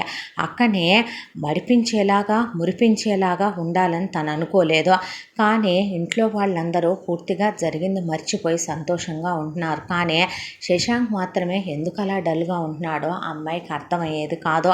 ఆ తర్వాత కిరణ్కి కూడా మనసు బాధేసే వీళ్ళతో ఎంత హ్యాపీగా ఉంటున్నా నాన్నకి అమ్మకి ఈ విషయాలు చెప్పుకోలేదు. దాంతోనే ఒక్కటే కూర్చోవటం, ఆలోచించుకోవటం, దిగులుగా ఉండటం గమనించిన అత్తామామలు నీకేమైనా పిచ్చి పట్టిందా, తిక్కెక్కిందిరా, చచ్చిపోయిన పెళ్ళాన్ని తలుచుకుంటూ ఆ పిల్ల జీవితం ఏం చేద్దామనుకుంటున్నావు, ఆ పిల్లను ముట్టుకోకపోవటం ఏంటి, సరదాగా ఎక్కడికైనా వెళ్ళి రండి, ఆ అమ్మాయితో ఏకాంతంగా గడుపు, నీ పెళ్ళాం ఉండగా పొద్దున్నుంచి సాయంత్రం దాకా బెడ్రూమ్లోనే కూర్చొని పిల్లని మమ్మల్ని ఏ రోజు పట్టించుకోలే నువ్వు, నీ పెళ్ళాం ఎప్పుడూ బయటకు వచ్చి మేము చచ్చాము బతికాము అని పిల్లకి ఎప్పుడన్నా ఒంట్లో బాగోపోయినా కూడా పక్కన కూర్చొని ఎరగదు. ఒక్కరోజు పేరెంట్ టీచర్ మీటింగ్కి వచ్చారా మీ నాన్న నేను వెళ్ళటమే, అలాంటిది కిరణ్ వచ్చిన దగ్గర నుంచి నిన్ను స్పోర్ట్స్ మీట్కి వెంట పెట్టుకెళ్ళింది, పేరెంట్ మీట్కి వెంట పెట్టుకెళ్ళింది, పిల్లకి ఏం కొనాలనుకున్నా తీసుకెళ్ళుద్ది, ప్లే స్టేషన్కి తీసుకెళ్ళుద్ది, నీ బిడ్డను అంత ప్రేమగా చూసుకుంటా నీ మొదటి పెళ్ళాన్ని మర్చిపోయింది కూడాను, పిల్ల ఆనందంగా ఉంటుంది, మేము ఏ రోజు లేనంత సంతోషంగా ఉంటున్నాము, నిజంగా వియ్యంకుడు వియ్యపురాలు గర్భపోతులేమో అందుకే నీ పెళ్ళం మమ్మల్ని తీసుకెళ్ళదేమో అనుకున్నాం, అలాంటిది వాళ్ళు అంత మంచోళ్ళు అయ్యుండి నీ పెళ్ళం మమ్మల్ని ఎందుకు అక్కడికి తీసుకెళ్ళలేదో మాకే తెలియట్లేదని వాళ్ళన్న తర్వాత ఇలా వీళ్ళ పెళ్ళై దాదాపు 1 ఇయర్ కావస్తుంది. ఇంకొక వారం రోజుల్లో వీళ్ళ ఫస్ట్ యానివర్సరీ కూడా. లలిత పరశురాం బోల్డ్ అన్ని గిఫ్ట్లు అయ్యి కొనుక్కొని ఇక్కడికి వచ్చారు.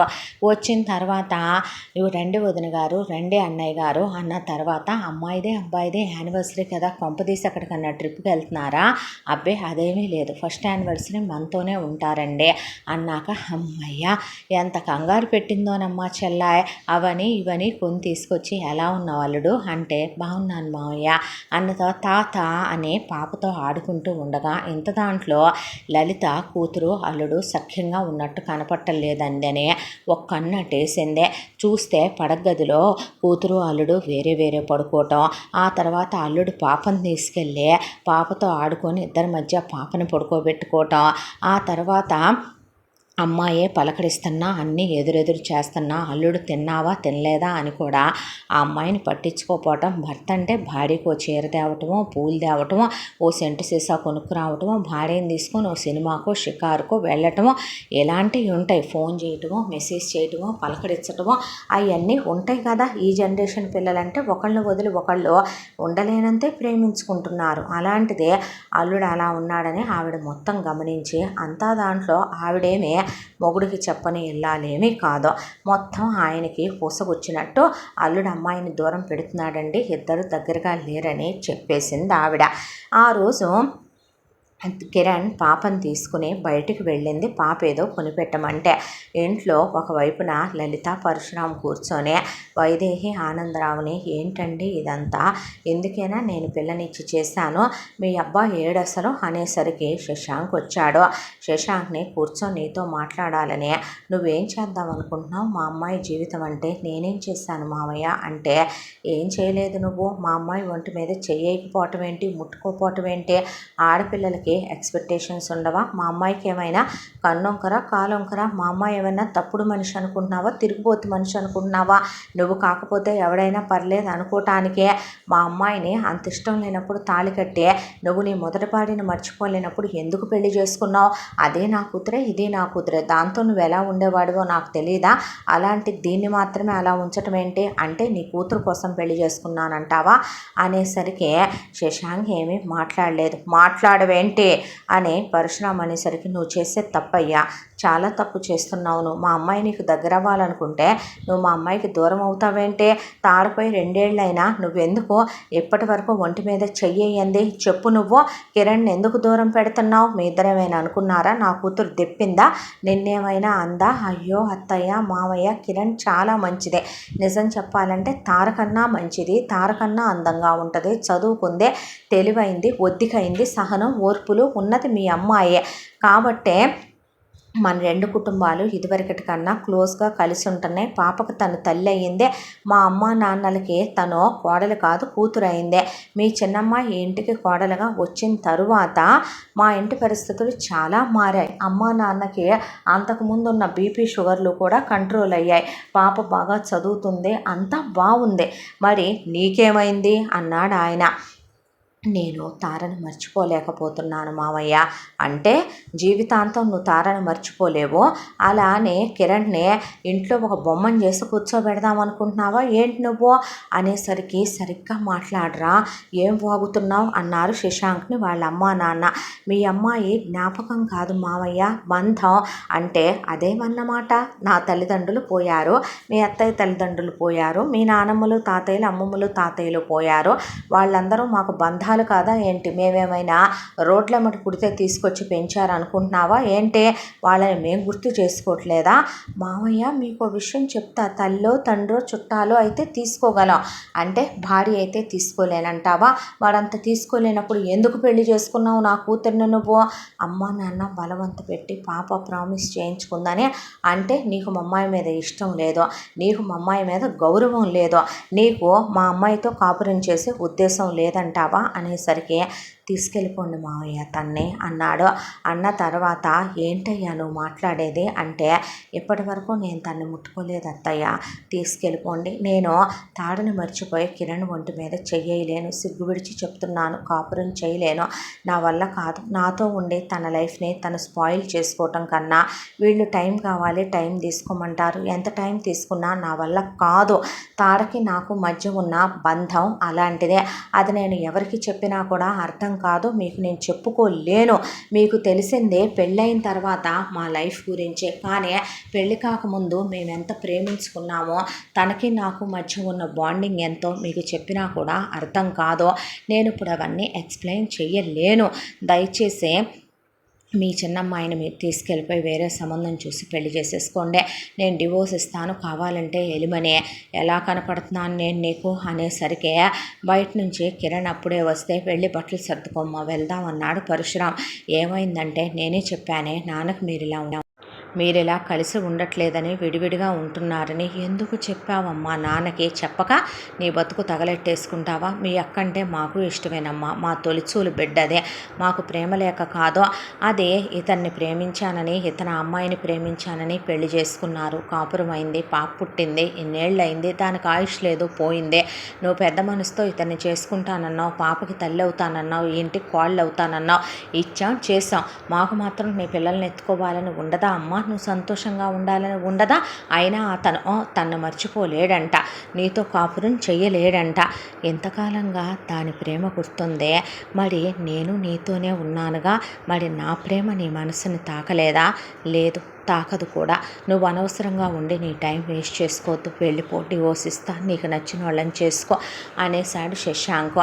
అంటే మన బంధం నువ్వు ఉండమంటే ఉండి వెళ్ళమంటే వెళ్ళిపోయేలాంటిదా అని అడిగితే, క్వశ్చన్స్ అక్కర్లేదమ్మా, అతను వద్దంటున్నాడుగా, లలిత నువ్వు వెళ్ళి బట్టలు సర్దుకురాపో, నీకేం అతి గతి లేదా ఏంటమ్మా అన్న తర్వాత బట్టలు సర్దుకొని చేతికి అందినంత వరకు తెచ్చింది ఆవిడ. మమ్మీ అని పిల్ల వాటేసుకుంటే, మీ మమ్మీ కాదమ్మా, నీకు ఇక నుంచి పిన్నిగానే ఉంటుంది అని ఆ అమ్మాయిని తీసుకొని వెనక్కి తిరిగి చూస్తున్న మొహం తిప్పేసి పరశురాం తీసుకెళ్ళిపోయాడు. ఆ తర్వాత పిల్ల జుట్టంతా పీక్కొని కింద పడిపోయి మమ్మీ కావాలని ఏడుస్తుంటే, నీకెలా తను మమ్మీ అవుద్ది, అదిగోని ఫోటోలో ఉంది మీ మమ్మీ, ఎందుకు అవ్వదు, మా మమ్మీ నువ్వే వద్దు నాకు, అక్కడ దాకా వస్తే నువ్వు కూడా వద్దు నాకు అనేపాటికి, ఏం మాట్లావే అంటే, ఏంటి పెద్ద పెద్ద మాట్లాడుతున్నావు, ఎందుకు మాట్లాడతాను, నువ్వు మమ్మీ కలిసే ఎప్పుడైనా నన్ను బయటికి తీసుకెళ్లారా, దగ్గరికి తీసుకున్నారా, నాకు మమ్మీ తినిపించిందా, స్నానం చేయించిందా, ఎప్పుడు చూసినా నానమ్మ దగ్గరికి వెళ్ళిపో అనే నువ్వు మమ్మీ ఎప్పుడు బెడ్రూమ్లో ఉంటారో, ఎప్పుడు మీ ఇద్దరే బయటకు వెళ్తారో, ఎప్పుడు నువ్వు నాతో ఆడుకోవో, ఎప్పుడు మమ్మీ నిన్ను నాతో మాట్లాడనివ్వదో, మమ్మీ ఎప్పుడు నాతో క్లోజ్గా ఉండదో, ఎప్పుడు స్కూల్లో ఏం జరిగినా నానమ్మ తాతయ్య రావాలి, నా ఒంట్లో బాగుండపోయినా నానమ్మ తాతయ్య రావాలి, మీరు బ్యాడ్ పేరెంట్స్, మీరు నాకు వద్దు అసలు, ఆవిడ చనిపోయింది అంటున్నావు, మీ ఆవిడ, నాకు ఆవిడే నచ్చదు, ఆవిడకి నేను అసలు ఇష్టం లేదు, నువ్వెప్పుడు చూసినా ఆవిడని తప్ప ఎవరిని లవ్ చేయలేవు, నువ్వు గుడ్ డాడీ కాదు, your A bad father, I hate you అనే పిల్ల ఏడ్చుకుంటూ వెళ్ళి ఫోన్ చేసింది కిరణ్కే. కిరణ్ మాట్లాడుతూ ఉండగా పరశురాం ఫోన్ లాక్కుంటే, తాత అమ్మ అంటే, కాదమ్మా ఇక నుంచి పిన్ అనే పిలువని ఫోన్ కట్ చేసేసాడు ఆయన.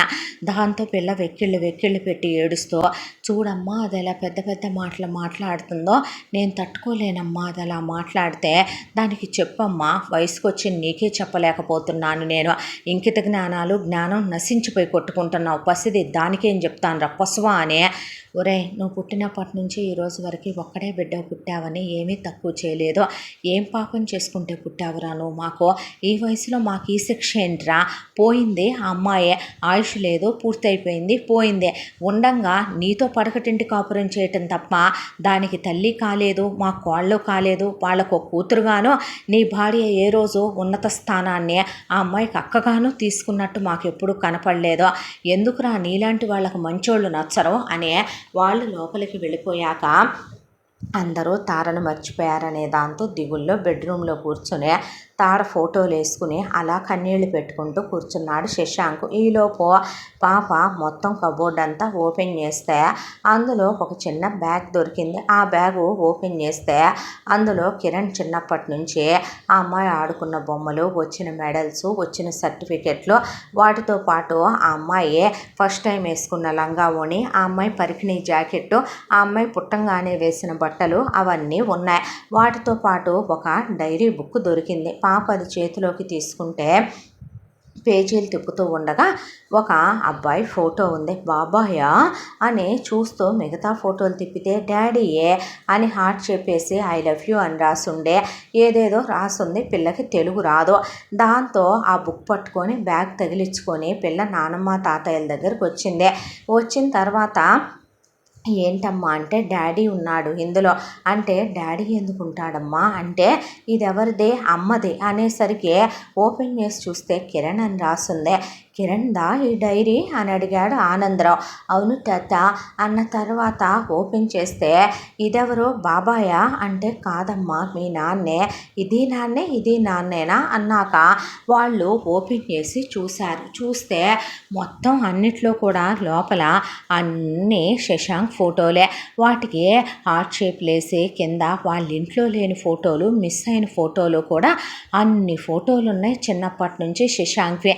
ఎక్కడే ఇన్ని ఫోటోలు అని ఆ డైరీ తీసి ఆయన చదవటం మొదలుపెట్టే తర్వాత ఆవిడకి ఇస్తే ఆవిడ చదివి ఆయన మొహం వైపు చూస్తే లే వైదేహి అన్న తర్వాత ఆవిడ లేచింది. లేచిన తర్వాత నాతో పాటు రమ్మనమని శశాంక్ గదిలోకి తీసుకెళ్తే, ఏం డాడీ అన్నాడు. అనేసరికి, నువ్వు నిజంగా ఎలాంటి వాడివంటేరా, నీ కళ్ళు ఎంతగా మూసుకుపోయినాయి అంటే, నువ్వు మనిషివి కాదు పశువువి, నీలాంటి పశువులకి మేము నోటితో చెప్తే అర్థం కాదుగా, ఈ డైరీయే చెప్పుద్ది సమాధానం, చదువుకోరా పనికిమాలిన సన్నాసే అని వాళ్ళిద్దరూ డోర్ లాగి పాపని తీసుకొని బయటికి వెళ్ళిపోయారు.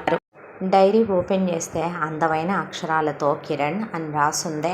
ఆ తర్వాత ఆ డైరీలో నేను అమ్మా నాన్నలకి రెండో కూతురుగా పుట్టానని, నేను పుట్టాక డాడీ నా పేరు మీద బిజినెస్ పెట్టారని, డాడీ ఆ బిజినెస్లో సక్సెస్ సాధించారని, నాకు ఒక అక్క, తన పేరు తార. అక్క అంటే అమ్మా నాన్నలకి నాకు ఎంతో ఇష్టం. చిన్నప్పటి నుంచి నేనేది కొనుక్కుంటే అక్క అదే కావాలనేది, ఫస్ట్ తను వాడాకే నేను వాడాలనేది. ఏదైనా కూడాను బయట వాళ్ళకి, బంధువులు, చుట్టాలకి అమ్మా నాన్నలు నన్నెంతో ప్రేమగా చూసుకుంటున్నారో అక్కని చూసుకోవట్లేదు, అక్కని కాస్త తక్కువగా చూస్తారన్నట్టుగా అక్క క్రియేట్ చేసి చూపించేదే. నిజానికి అమ్మా నాన్నలకి అక్క ఫస్ట్ పుట్టిందని అక్క అంటే చాలా ఇష్టం. ఇంకా ఒక రకంగా నన్నే ఇది కాకపోతే అది, అది కాకపోతే ఇంకోటని కాంప్రమైజ్ అవ్వమనే వాళ్ళే తప్ప అక్క అడిగిన ఏది అమ్మా నాన్న కాదనేవాళ్ళు కాదు. నాన్న రోజు అక్కకి భోజనం తినిపించాలనుకుంటే అందరికన్నా ముందు అమ్మ వంట చేయగానే తన వరకు తను తినేసి వెళ్ళి పడుకునేది అక్క. నాన్న వచ్చిందాక వెయిట్ చేసే నాన్నతో పాటు తినేదాన్ని నేను. అలా నాన్న నాకు గోరుముద్దలు తినిపిస్తూ అక్కకు కూడా లేపి తినిపిద్దామనుకున్న విదిలించేసి పడుకునేదే. ఇక చదువు విషయంలో నేను బాగా చదువుతానని జలసి, దానికన్నా అందరూ నన్ను మంచిదాన్ని అంటున్నారని, నేను దానికన్నా అందంగా ఉంటానని పిచ్చిది పిచ్చి మాటలన్నీ మాట్లాడి పొసెసివ్గా ఫీల్ అయ్యేదే. తోడపుట్టిన అక్క ఎలా ఉన్నా ఇది కూడా సరదాగా ఉండదులే అనుకునేదాన్ని నేను. అంతా దాంట్లో అమ్మ అక్కకే ఎక్కువ నగలు చేయించి అక్కకే నచ్చిన బట్టలు ఎక్కువగా తీసుకునేది. అక్క కానీ చిన్నప్పటి నుంచి పెడసరంగా పెడకట్టుగా ఉంటూ మూర్ఖత్వంతో ఎవరితో కలవదో, ఎవరితో మాట్లాడదో, ఎందుకో తనకు నచ్చినట్టే తను ఉండాలనుకుంటుంది. పెంకి ఘట్టం, మొండితనం. చిన్నప్పటి నుంచి నేనేదో దాన్ని తక్కువ చేస్తున్నానని ఎప్పుడు నాతో పోటీ పెట్టుకోవటమే. నవ్వొచ్చేది నాకు. ఇలా దాని చదువు అలా సాగిపోతోంది. నాకన్నా 3 ఏళ్ళు పెద్దదే. ఆ తర్వాత నా ఓణీల ఫంక్షన్ చేశారు. నాకు ఓణీలు ఇచ్చే వయసు వచ్చింది అన్నారు. నాకు మెచ్యూర్ ఫంక్షన్ జరిగింది. పెద్దదాన్ని అయ్యానందే. అమ్మ కూర్చోబెట్టి అబ్బాయిలతో ఇలా ఉండాలి, అలా ఉండాలి, సొసైటీలో అలా ఉండాలి, ఇలా ఉండాలని ఎన్నో చెప్పింది. ఎప్పట్లా స్కూల్కి వెళ్ళా, సైకిల్ వేసుకొని వస్తుండగా బయట గాలి వర్షం, దాంతో సైకిల్ స్కిడ్ అయ్యి కింద పడ్డాను. ఎవరో ఒక అబ్బాయి ఆ వర్షంలో చూడటానికి చాలా అందంగా ఉన్నాడు. ఇంటర్ ఫస్ట్ ఇయర్ చదువుతున్నాడు. వంగినప్పుడు అతని ఐడి కార్డు కనపడింది. అతను ముందు నా మోకాళ్ళ పైకి పోయిన స్కర్ట్ని కిందకి లాగాడు. లాగిన తర్వాత అతని జేబులో నుంచి కర్చీఫ్ తీసి ముందు నా మోకాళ్ళకి చించి కట్టాడు. ఆ తర్వాత నన్ను కర్చీఫ్ ఉందా అని అడిగి తీసుకొని నా మోచేతుల కంటిన దుమ్ము దులిపి నా మోచేతులకి కట్టి నన్ను లేపి నుంచోబెట్టాడు. నేను నిలబడలేక తూలి అతని మీద పడబోతే నా నడుము మీద చెయ్యేసి గట్టిగా పట్టుకున్నాడు. ఆ తర్వాత సైకిల్ తీసి నిలబెట్టి అతను ఆ సైకిల్ని నా చేతిలో పెట్టి డోంట్ వర్రీ అని మాట్లాడాడు. అతను నా స్కర్ట్ పైకి పోయినప్పుడు కిందకి లాగేటప్పుడు అతని చేతులు నా మోకాళ్ళ పైన నాకు తగిలినే. ఫస్ట్ టైం అబ్బాయి స్పర్శ. మంచిదో చెడ్డో తెలియదు ఇది, కానీ నాకు అబ్బాయి చాలా నచ్చేశాడు. ఎక్కడో ఈ అబ్బాయిని చూసినట్టు అనిపించింది. చూడటానికి చాలా అందంగా ఉన్నాడు. ఆ తర్వాత ఆ అబ్బాయి నాతో పాటే అతను సైకిల్ వేసుకుంటూనే వచ్చి కరెక్ట్గా మా ఇంటికి ఎదురింట్లోకి వెళ్ళాడు. ఎదురింటి వాళ్ళ అబ్బాయి కదూ అని అప్పటిదాకా చూడని నేను ఆ రోజు నుంచి అతన్ని చూడటం కాదు, పిచ్చిగా ప్రేమించడం మొదలు పెట్టేశాను. దాంతోపాటే నాకు ఆర్ట్స్ అంటే ఇష్టం. ఆర్ట్స్ నేర్చుకోవటం మొదలుపెట్టాను. ఇలా రోజులు గడిచిపోతూ అతన్ని గంటలు బాల్కనీలో ఉండి చూసేదాన్ని. అతను చూడాలనే అమ్మ చేత అవని ఇవని లేనివి ఏంటని వంటగదిలోకి వెళ్ళి విసిగించి మరి బయట అతను క్రికెట్ ఆడుతూ ఉండేవాడు. చాలా ముద్దుగా ఉండేవాడు. అతన్ని అలా కళ్ళతో చూసుకుంటూ నా వైపు చూడాలనే వాళ్ళ మీదగా షాప్కి వెళ్ళి వాళ్ళ మీదగా మెల్లగా నడుచుకుంటూ వచ్చేదాన్నే. అతనితో ఎలాగైనా మాట్లాడాలనుకుంటే ధైర్యం సరిపోయేది కాదు. దాంతోనే అతని ఇష్టాలేంటో తెలుసుకోవటం మొదలుపెట్టాను. ఆ తర్వాత వాళ్ళ ఇంటికి మా అమ్మకి తెలియకుండా వెళ్ళి, ఆంటీ మా మమ్మీ ఈ స్వీట్స్ ఇచ్చి రమ్మంది అని ఇచ్చేదాన్ని. పేరుకి ఎదురెదురిళ్లలో ఉండటమే తప్ప కనపడితే స్మైల్ ఇస్తే స్మైల్ ఇచ్చుకోవటం తప్ప మా అమ్మ నాన్న వాళ్ళ అమ్మ నాన్నలతో అంత క్లోజ్గా ఏమీ ఉండేవాళ్ళు కాదు. కానీ నేనే తనకి ఎలాగైనా సరే నా ప్రేమని చెప్పాలనుకున్నాను. హోలీ జరుగుతుంటే తెలియకుండా వెనక నుంచి వెళ్ళి అతని బుగ్గలకి రంగు రాసొచ్చాను. అతను వెనక్కి తిరిగి చూసేసరికి పారిపోయొచ్చాను. గణేష్ ఉత్సవాలు జరుగుతుంటే అతనికి స్వీట్ తినిపించాను. ఎవడని తిరిగి చూసేలోపు మాయమైపోయాను. అలా అతనితో ఎన్నో మధురానుభూతులు. అతను ఇప్పుడు ఎదిగాడు. ఇంజనీరింగ్ ఫస్ట్ ఇయర్కి వచ్చాడు. వాళ్ళ నాన్న ఈరోజు బైక్ కొన్నాడు. ఆ బైక్ మీద తను ఫాస్ట్గా డ్రైవ్ చేసుకుంటూ వెళ్తున్నాడు. నేను ఆర్ట్స్ బాగా వేయటం నేర్చుకున్నాను. మా మెమరీస్ అన్నీ మిస్ అవ్వకూడదని డే 1 నుంచి అతనితో ఉన్న ప్రతి జ్ఞాపకాన్ని కూడా ఏ ఫోటోలో తీసుకుంటే అమ్మా నాన్నలు ఊరుకోరు కాబట్టి ప్రతి ఒక్కటి కూడా నేను బొమ్మలు గీసుకొని దాచుకుంటున్నాను. ఇలా రోజులు హ్యాపీగా గడిచిపోతున్నాయి. కానీ నా ప్రేమ అతనికి ఎలాగైనా చెప్పాలనుకున్నాను. దాంతోనే వ్యాలంటైన్ డే వీక్ అంతా కూడా అతనికి గిఫ్ట్లు పంపించాను. ఆ తర్వాత అతనితో నా ప్రేమ ఎలా చెప్పాలి అని ఆలోచిస్తూ లవ్ లెటర్స్ రాయటం మొదలుపెట్టాను. లవ్ లెటర్ రాసి కింద సంతకం పెడితే అమ్మో నన్ను కనుక్కుంటాడని 2 రంగులు ఉండేలాగా బ్లూ పింక్తో కింద థమ్తో ఐ లవ్ యూ అని వేసి రాసి పంపించడం మొదలుపెట్టాను. ఆ తర్వాత ఆ ఉత్తరాలు ఎక్కడి నుంచి వస్తున్నాయి అని దొంగ మొహమోడు పట్టుకోవాలనుకున్నట్టున్నాడు. కాపలా కాస్తున్నాడు. దాంతో నేను చాలా ఫాస్ట్గా ర్యాకెట్ వేయగలను. లెటర్లు రాసి మా బాల్కనీలో నుంచి తన బెడ్రూమ్లోకి పడేలాగా వేస్తే అవి చదువుకుంటూ కూర్చునేవాడు. దద్ది ఎదురింట్లో ఉన్న గర్ల్ ఫ్రెండ్నే పట్టుకోలేడు వీడు అనుకునేదాన్ని. ఆ తర్వాత ఇలా రోజులు గడిచిపోతూ ఎవరినైనా ప్రేమిస్తున్నాడా, ఇష్టపడుతున్నాడా, కాలేజీలో ఒక అమ్మాయి ఒక రోజున వాళ్ళ కాలేజ్ మీదగానే వెళ్ళేది నేను. ఎవరో ఒక అమ్మాయి పువ్వు పట్టుకొని సార్కి ఐ లవ్ యూ చెప్తోంది. ఏమంటాడో ఏంటోనని రాత్రంతా నిద్ర పట్టలేదు. తెల్లాడే కనుక్కుంటే ఆ అమ్మాయికి నో చెప్పాడని తెలిసిందే. మనసప్పుడు కుదుట పడిందే. శశాంక్కి ఏమిష్టం లేదో, ఏ కలర్ బాగుంటుంది, ఏ పర్ఫ్యూమ్ ఇష్టం, ఎప్పుడు లేస్తాడు, ఎప్పుడు పడుకుంటాడో నాకు అన్నీ తెలుసు. శశాంక్ గురించే అన్నీ తెలుసుకున్నాను. ఈ కిరణ్ ఆ శశాంక్ ఒకటైతే ఆ శశాంక్ అంటే చంద్రుడు కదా. చంద్రుడి కిరణాలు చాలా అందంగా ఉంటాయి కదో. ఈ భూమి మీద ప్రసరిస్తుంటే మాకు ఇంకో బుజ్జి కిరణ్ ఇంకో బుజ్జి శశాంక్ పుడతారు కదో అని ఎన్నెన్నో రాసున్నాయి. ఆ తర్వాత శశాంక్ కూడా ఆ డైరీ చదువుతూ గతంలోకి వెళ్ళిపోయాడు. ఆ తర్వాత నిజమే ఎక్కడి నుంచి వచ్చేవో తన కోసం ఉత్తరాలు వచ్చేవి, తన కోసం గిఫ్ట్లు వచ్చేవి, తన కోసం బర్త్డేకి స్పెషల్గా 12ంటికి కేక్ వచ్చేది. పేరు లేని ఒక అజ్ఞాత ప్రేమికురాలు. ఆ ఉత్తరాలు ఫస్ట్ చదువుతూ ఉన్నప్పుడు చాలా తనకి స్పెషల్గా అనిపించేది. ఆ తర్వాత ఆ ఉత్తరాలు లేనంతగా బలహీనతకు లోనైపోయాడు. ఆ ఉత్తరాలు తన మనసును నింపేయటం మొదలుపెట్టినాయి. ఈలోపు నాన్న వేరే ఇల్లు డ్రీమ్ హౌస్ కట్టించామని సిటీలోనే ఒక గంటన్నర దూరం కిరణ్ వాళ్ళ ఇంటికి అక్కడికి షిఫ్ట్ అయ్యాక ముందు తనకి ఒక 2-3 రోజులు ఉత్తరాలు రాలా. తట్టుకోలేకపోయాడు. ఆ తర్వాత సడన్గా మెసేజ్ వచ్చింది. ఆ మెసేజ్ల్లో నువ్వు ఎవరు అంటే చెప్పలేదు. చెప్పకుండా ఎన్నో మెసేజ్లు, కవితలు, ఎన్నెన్నో లెటర్స్ అందులోనే టైప్ చేసి పంపించేదే. వాటికి తను రిటర్న్ చాట్ చేసేవాడు. ఆ తర్వాత ఇలా హ్యాపీగా కొంతకాలం గడిచిపోయింది.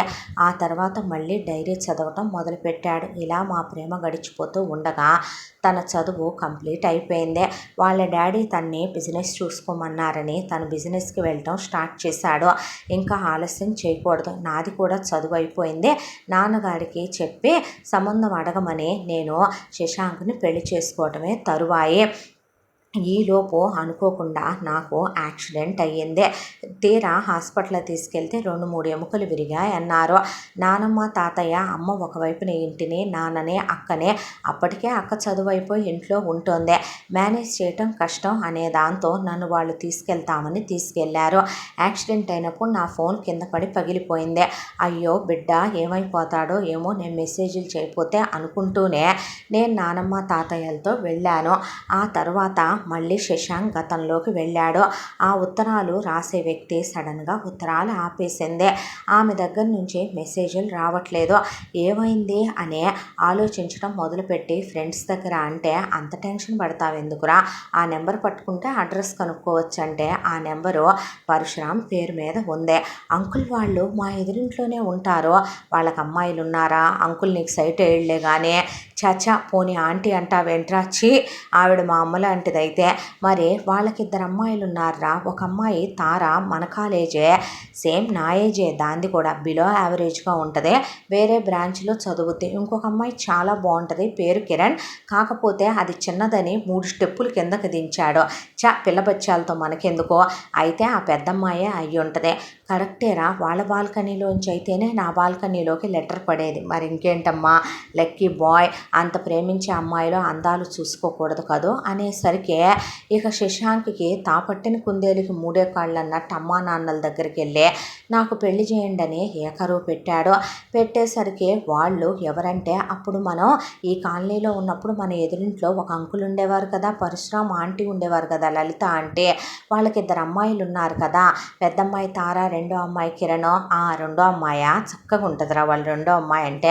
షటప్ అమ్మ, ఏం మాట్లాడుతున్నావు, తను నాకన్నా 3 ఏళ్ళు చిన్నదైతే మీ నాన్నకన్నా నేను 7 ఏళ్ళు చిన్నదాన్ని, ఏం చేద్దాం, మీ నాన్న నాతో కాపురం చేయకుండా నువ్వు పుట్టావా, నోర్మాయ్ అన్న తర్వాత కాదమ్మా వాళ్ళ పెద్దమ్మాయి, తను నన్ను అనబోయే, తను నిన్ను ప్రేమిస్తుందా ఏంటి, తన పేరు బయటికి చెప్పకూడదు, తను చులకని చేయకూడదు, అది సంస్కారం కాదు, నేనే తను ప్రేమిస్తున్నాను, తను లేనిదే నేను ఉండలేను, తను నా కాలేజీలోనే చదువుతుంది, మాట్లాడతారా లేదా అని అమ్మా నాన్నల్ని తీసుకొని తారా వాళ్ళ ఇంటికి వచ్చాడు. వచ్చి లలిత పరశురాములతో, అంకుల్ మీ కాళ్ళు పట్టుకుంటాను, మీకు నాకు క్యాస్ట్ డిఫరెన్స్ కూడా లేదు, మా డాడీ బిజినెస్ అంతా నేనే చూసుకుంటున్నాను, మీ అమ్మాయిని నాకు ఇచ్చి పెళ్లి చేయరా, నేను తను లేకపోతే చచ్చిపోతాను అంకుల్, అంత ప్రేమిస్తున్నాను తను అన్నాక ఇక ఆయన ఆవిడ కూడా ఏం మాట్లాడలే. ఈలోపు తారొస్తే ఒకసారి ఇద్దరం మాట్లాడుకుంటామని పక్కకు వెళ్ళాక తారని గట్టిగా కౌగిలించుకొని డీప్గా లిప్ లాక్ పెట్టేశాడు శశాంక్. ఏంటిదంతా అనేసరికి వీడేంటి ఐ లవ్ యూ అన్నాడు, నేను నిన్ను ప్రేమిస్తున్నానన్నాడు. వీడు నన్ను ప్రేమించడం ఏంటి, కాలేజ్లో చాలామంది వీడి చుట్టూ కుక్కల్లా తిరిగినా వీడు పట్టించుకోవట్లేదు, ఇలాంటి వాడికి మనం ఎందుకు నచ్చుతామని నేను ఫోకస్ చేయలేదు. చదువు అయిపోయిన తర్వాత ఈ 2 నెలల్లో నాన్న 200 సంబంధాలు తెచ్చాడు, ఒక్కడికి నేను నచ్చలేదు, ఒకడేమో నేను మనసులో ఒకటి పెట్టుకొని పైకి ఒకటి మాట్లాడుతున్నానన్నాడు, ఒకటేమో నా గుండెల్లో ఉండేది ఒకటి, ఫిల్టర్ చేసి పెదవుల మేంచి వచ్చేది ఒకటి అన్నాడు, నువ్వు ఇన్ పర్సన్ అని ఒకడన్నాడు, నీకు లోతైన ఆలోచనలు ఉన్నాయని ఒకడన్నాడు, ఇలా అందరూ అని వెళ్ళారు. వీడు నన్ను లవ్ చేస్తున్నానంటాడేంటి అనేపాటికి ఏం మాట్లాడుతున్నావు నువ్వు అనేసరికి, అంత ప్రేమని మనసులో ఎలా దాచుకున్నావు దొంగ, ఈ మధ్య నాకు మెసేజ్లు చేయట్లేదే, నాకు లెటర్లు రాయట్లేదే, ఉండలేకపోయానురా నిన్ను వదిలి నేను అనేసరికి, ఏ లెటర్సు అందే తార అనేసరికి, ప్రూఫ్లు తేలేదనుకుంటున్నావా అమ్మ దొంగ అనే లెటర్లు తీసి బయట పెట్టేసరికి అవి తీసి చదివింది. అందులో ఉంది కిరణ్ హ్యాండ్ రైటింగ్.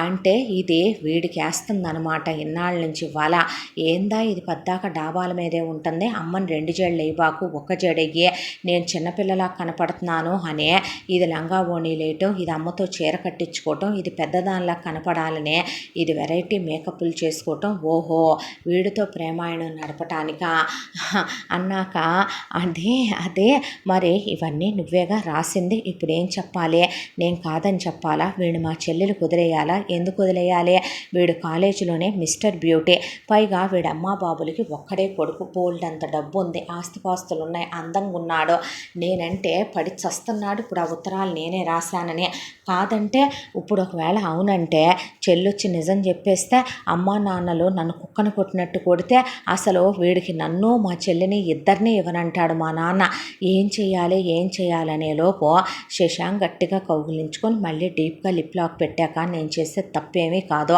తప్పేంటి, ఎందుకు వాడిని తోసేయాలి, నాకు మగాడి సుఖం కావాలి, ఒక మగాడు అందించే లగ్జరీలు కావాలి, వీడు పర్ఫెక్ట్గా పనికొస్తాడు, కథని ఇంకోలా నేను ఎలా తిప్పాలో తిప్పగలను అనుకున్న తార శశాంక్తో ఓకే చెప్పింది.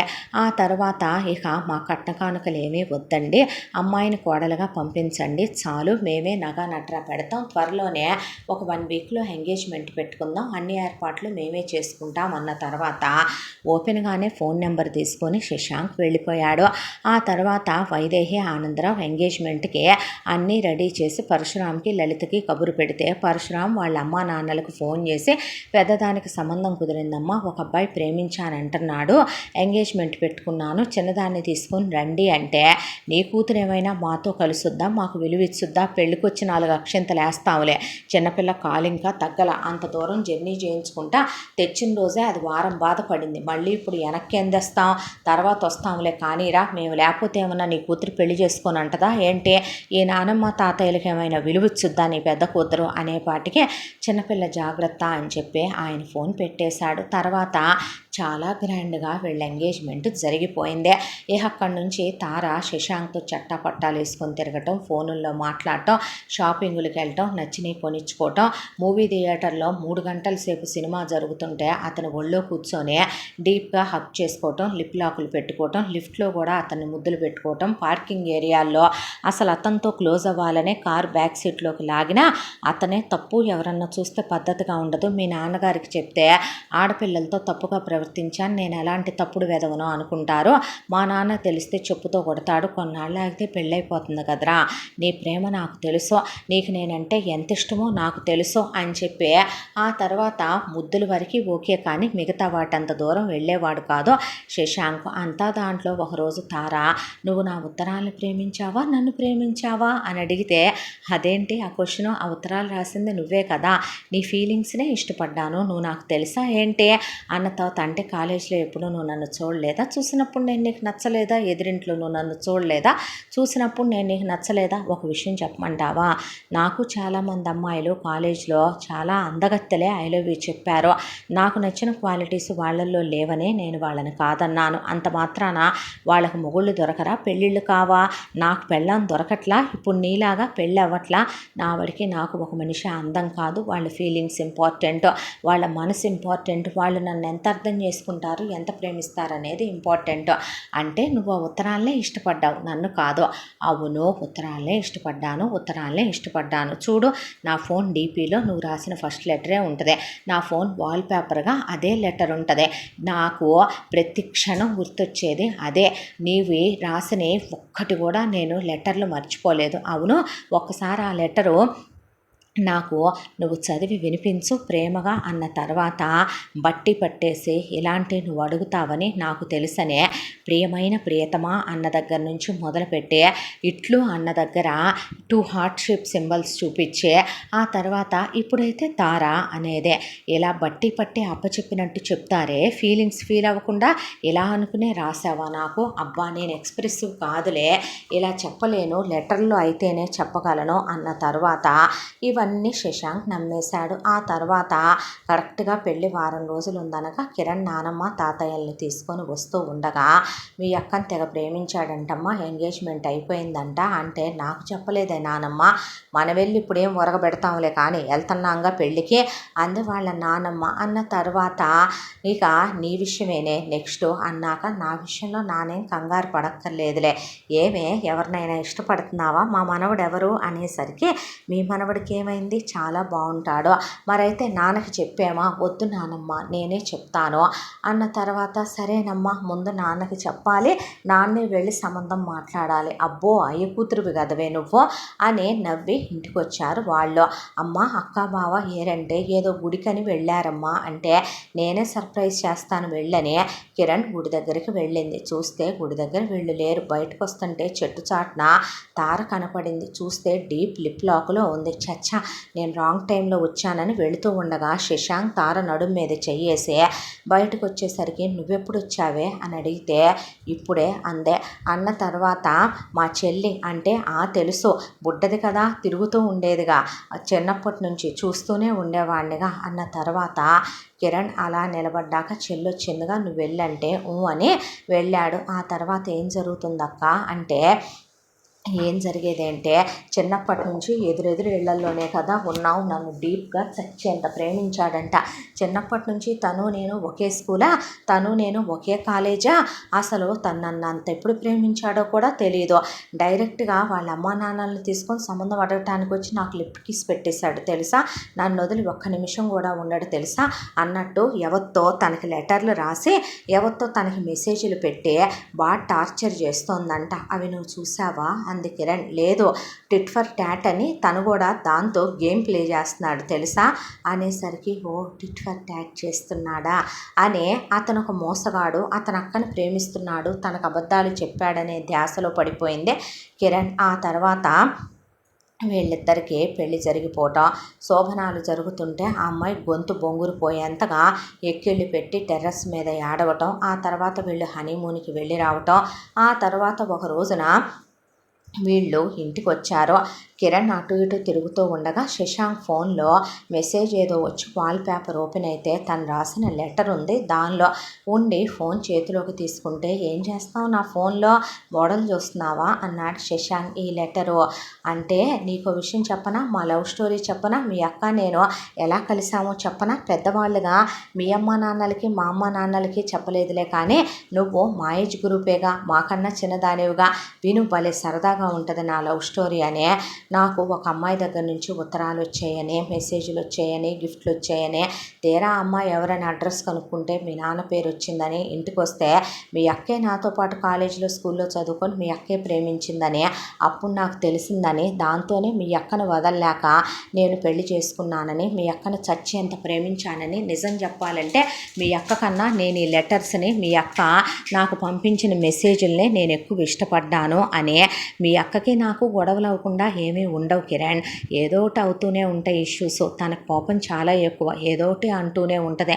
ఆర్గ్యుమెంట్స్ ఈ లెటర్ల విషయంలో, మెసేజ్ల విషయంలో అప్పుడప్పుడు ఒక్కోసారి ఎందుకో తను ఓవర్గా రియాక్ట్ అవుద్ది. కానీ అంత ప్రేమించిన అమ్మాయే ఏమన్నా తిరిగి ఏమీ అనాలనిపించదు. మీ అక్క మా అమ్మ నాన్నలతో అంత క్లోజ్గా ఉండదు, మాట్లాడదు. పైగా తనకి ఎక్స్పెక్టేషన్స్ హస్బెండ్ మీద డే అండ్ నైట్ చాలా ఎక్కువ.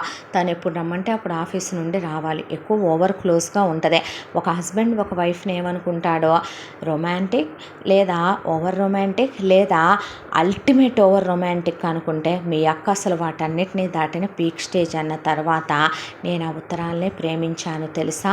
ఆ ఉత్తరాల్లో ఉన్న ప్రతి అక్షరాలు నా గుండెల్లో నిలిచిపోయాయి తెలుసా, నా మనసులో నిలిచిపోయాయి తెలుసా అన్నాక ఆ అమ్మాయి ఫోన్ వదిలేపోతే, హే అని ఆ ఫోన్ పట్టుకొనే నా ప్రాణం ఇమ్మన్నా ఇస్తా, ఇందులో ఎన్నో మెమరీస్ ఉన్నాయి, తను నాకు పంపించిన గిఫ్ట్లు అవన్నీ, ఈ వాచ్ కూడా తను పంపిందే తెలుసా అని అలా చూపించి వెళ్ళిపోయాడు అక్కడి నుంచి శశాంక్. ఇదంతా పక్క నుంచి తార కూడా వెంటంటే, కిరణ్ ఎందుకు ఇలా చేశావే, ఎందుకు ఇలా నటించావు, తను నన్ను ప్రేమిస్తున్నాడని తెలియదా నీకు, చెల్లెలు ప్రేమిస్తున్న వ్యక్తితో అలా గడుపుతున్న నిన్ను ఏమంటారే, ఏ పేరుతో పిలవాలి నిన్ను, నన్ను వేసి అన్నా వెలయాలన్నా ఏమన్నా పర్వాలేదు, వాడు నాకు నచ్చాడు, నేను వాడిని ఇష్టపడ్డాను, నీకెవడైనా దొరుకుతాడు, నువ్వు బాగున్నావు కాబట్టి నిన్నెవడైనా చేసుకుంటాడు. నీకో విషయం చెప్పనా, నేను 200 మంది పెళ్లి కొడుకుల్ని తెస్తే నాన్న ఒకడికి నచ్చలేదు, వీడికి నేను నచ్చలా కాలేజీలో. ఆ లెటర్స్ వాడు నువ్వు రాసిని చూసే ఆ లెటర్స్ ప్రేమిస్తున్నానని వచ్చాడు నా దగ్గరికే. ఇప్పుడే నేను ఈ విషయం నువ్వు ఇలా భర్తగిచ్చి తప్పులు చేశావని అమ్మా నాన్నకి, మీ అత్త మామకి, నీ మొగుడికి చెప్తా, నీ బ్రతుకేంటో తెలుస్తుంది నీకు ఇప్పుడు అంటే. చెప్పవే, నేను ఇప్పుడు ప్రెగ్నెంట్నే అనేసరికి ఆ అమ్మాయి ఆగిపోయింది. నేనేం పిచ్చిదాన్ని కాదే, నేను అబార్షన్ చేయించుకోను, నువ్వు ఇప్పుడు చెప్పినంత మాత్రాన వాడితో రోజుకు 10 సార్లు చేయించుకుంటున్నాను, ఒకే ఒక్క కొడుకు బతుకు ఎటు కాకుండా అయిపోయిందంటే వాళ్ళేమవుతారో, వాడనుకున్న ప్రేమ వాడికి దక్కలేదని తెలిసిందనుకో, వాడిప్పుడు నా ఒంటి మీద చెయ్యేసి నాకు నచ్చినట్టు వాడుకున్నాను వాడినే. నీకో విషయం తెలుసా, వాడిని ఒక ప్రాస్టిట్యూట్, నిజం చెప్పాలంటే అబ్బాయిలు వాడతారు అమ్మాయిల్ని, కానీ నేను నా మోజు తీరా వాడేశాను వాడినే. ఇప్పుడు వాడు పతివ్రత పురుషుడవుతాడా, వర్జిన్ అవుతాడా, శీలవంతుడవుతాడా అంటే, నేను ఏ పక్క వాడితో పంచుకున్నానో అదే పక్క నువ్వు వాడితో పంచుకుంటావా, నేను అబార్షన్ చేయించుకోను, వీధికి ఎక్కుతా, రోడ్డుకి ఎక్కుతా, అమ్మా నాన్నల్ని బజారుకి ఇడుస్తా, వాడు అమ్మా బాబులు పరువు తీస్తా. నా గురించి నీకు తెలియదేమో, ఇవన్నీ జరగకుండా ఉండాలంటే, అమ్మా నాన్నలు పరువు పోకుండా ఉండాలంటే, వాడమ్మా బాబు వాడు జైలుకి వెళ్లకుండా చావకుండా ఉండాలంటే, బతికున్నంతకాలం వాడు తప్పు చేశానని కుళ్ళి కుంగి కృషించి చావకుండా ఉండాలంటే మూసుకోవే అనేసి వెళ్ళిపోయింది తార. ఆ తర్వాత తార కడుపుతో ఉన్నప్పుడు సీమంతాలకి ఇక్కడికి పాడు దరిద్రం కిరణ్ ఉంటుంది. తన మొగుడికి ఎక్కడ నిజం చెప్పుద్దో, తన మొగుడిని ఎక్కడ వల్లో వేసుకుంటుందో వయ్యారాలు చూపించి అనే దాంతో డెలివరీ కూడా అత్తారింట్లోనే చేయించుకొని పుట్టింటికి రానందే. సంవత్సరానికి ఒక్కసారి కూడా పుట్టింటికి రావటం గగనమే. శశాంక్ని పడకటింట్లో పెడితే 24 గంటలు తన మత్తులో మునిగుంటాడనే దాంతో 24 గంటలు పడక గదిలో నుంచి బయటికి రానిచ్చేది కాదు. అమ్మా నాన్నలు వచ్చినప్పుడు కూడా ఇద్దరు పలకరించడానికి వెళితే బెడ్రూమ్లోనే ఉండేవాళ్ళు ఇద్దరు. పిల్లనికనే అత్తామామలకు పడేసి అది పట్టించుకునేది కాదు. నానమ్మ తాతయ్య నా మనసులో ఎవరో ఉన్నారని చెప్తే ఎవరమ్మా వెళ్ళి మాట్లాడినా అని అడిగితే అదేమీ లేదులే నాన్న, అయిపోయిన గతం అదే. అంటే బ్రేకప్ లాంటిది ఏమైనా జరిగిందా అమ్మా, నేను మాట్లాడతానంటే అసలు అలాంటిది ఏమీ లేదు నాన్న అనేసింది కిరణ్. దాంతోనే ఆయన ఏదైనా జరిగితే మర్చిపో అమ్మా, నార్మల్ అవ్వు, నీకు జీవితం ఉంది నాన్న, ప్లీజ్ నన్ను ఇబ్బంది పెట్టొద్దు, ఏమీ జరగలేదు, నన్ను పెళ్లి చేసుకోమని అనొద్దు నాన్న, నాకు టైం కావాలి, ఎన్నాళ్ళమ్మా, తెలియదు నాన్న, తెలియట్లేదు, దయచేసి నాకు టైం ఇవ్వండి, నన్ను ఇబ్బంది పెట్టొద్దు అనేసి కిరణ్ పెళ్ళే వదిలేసిందే.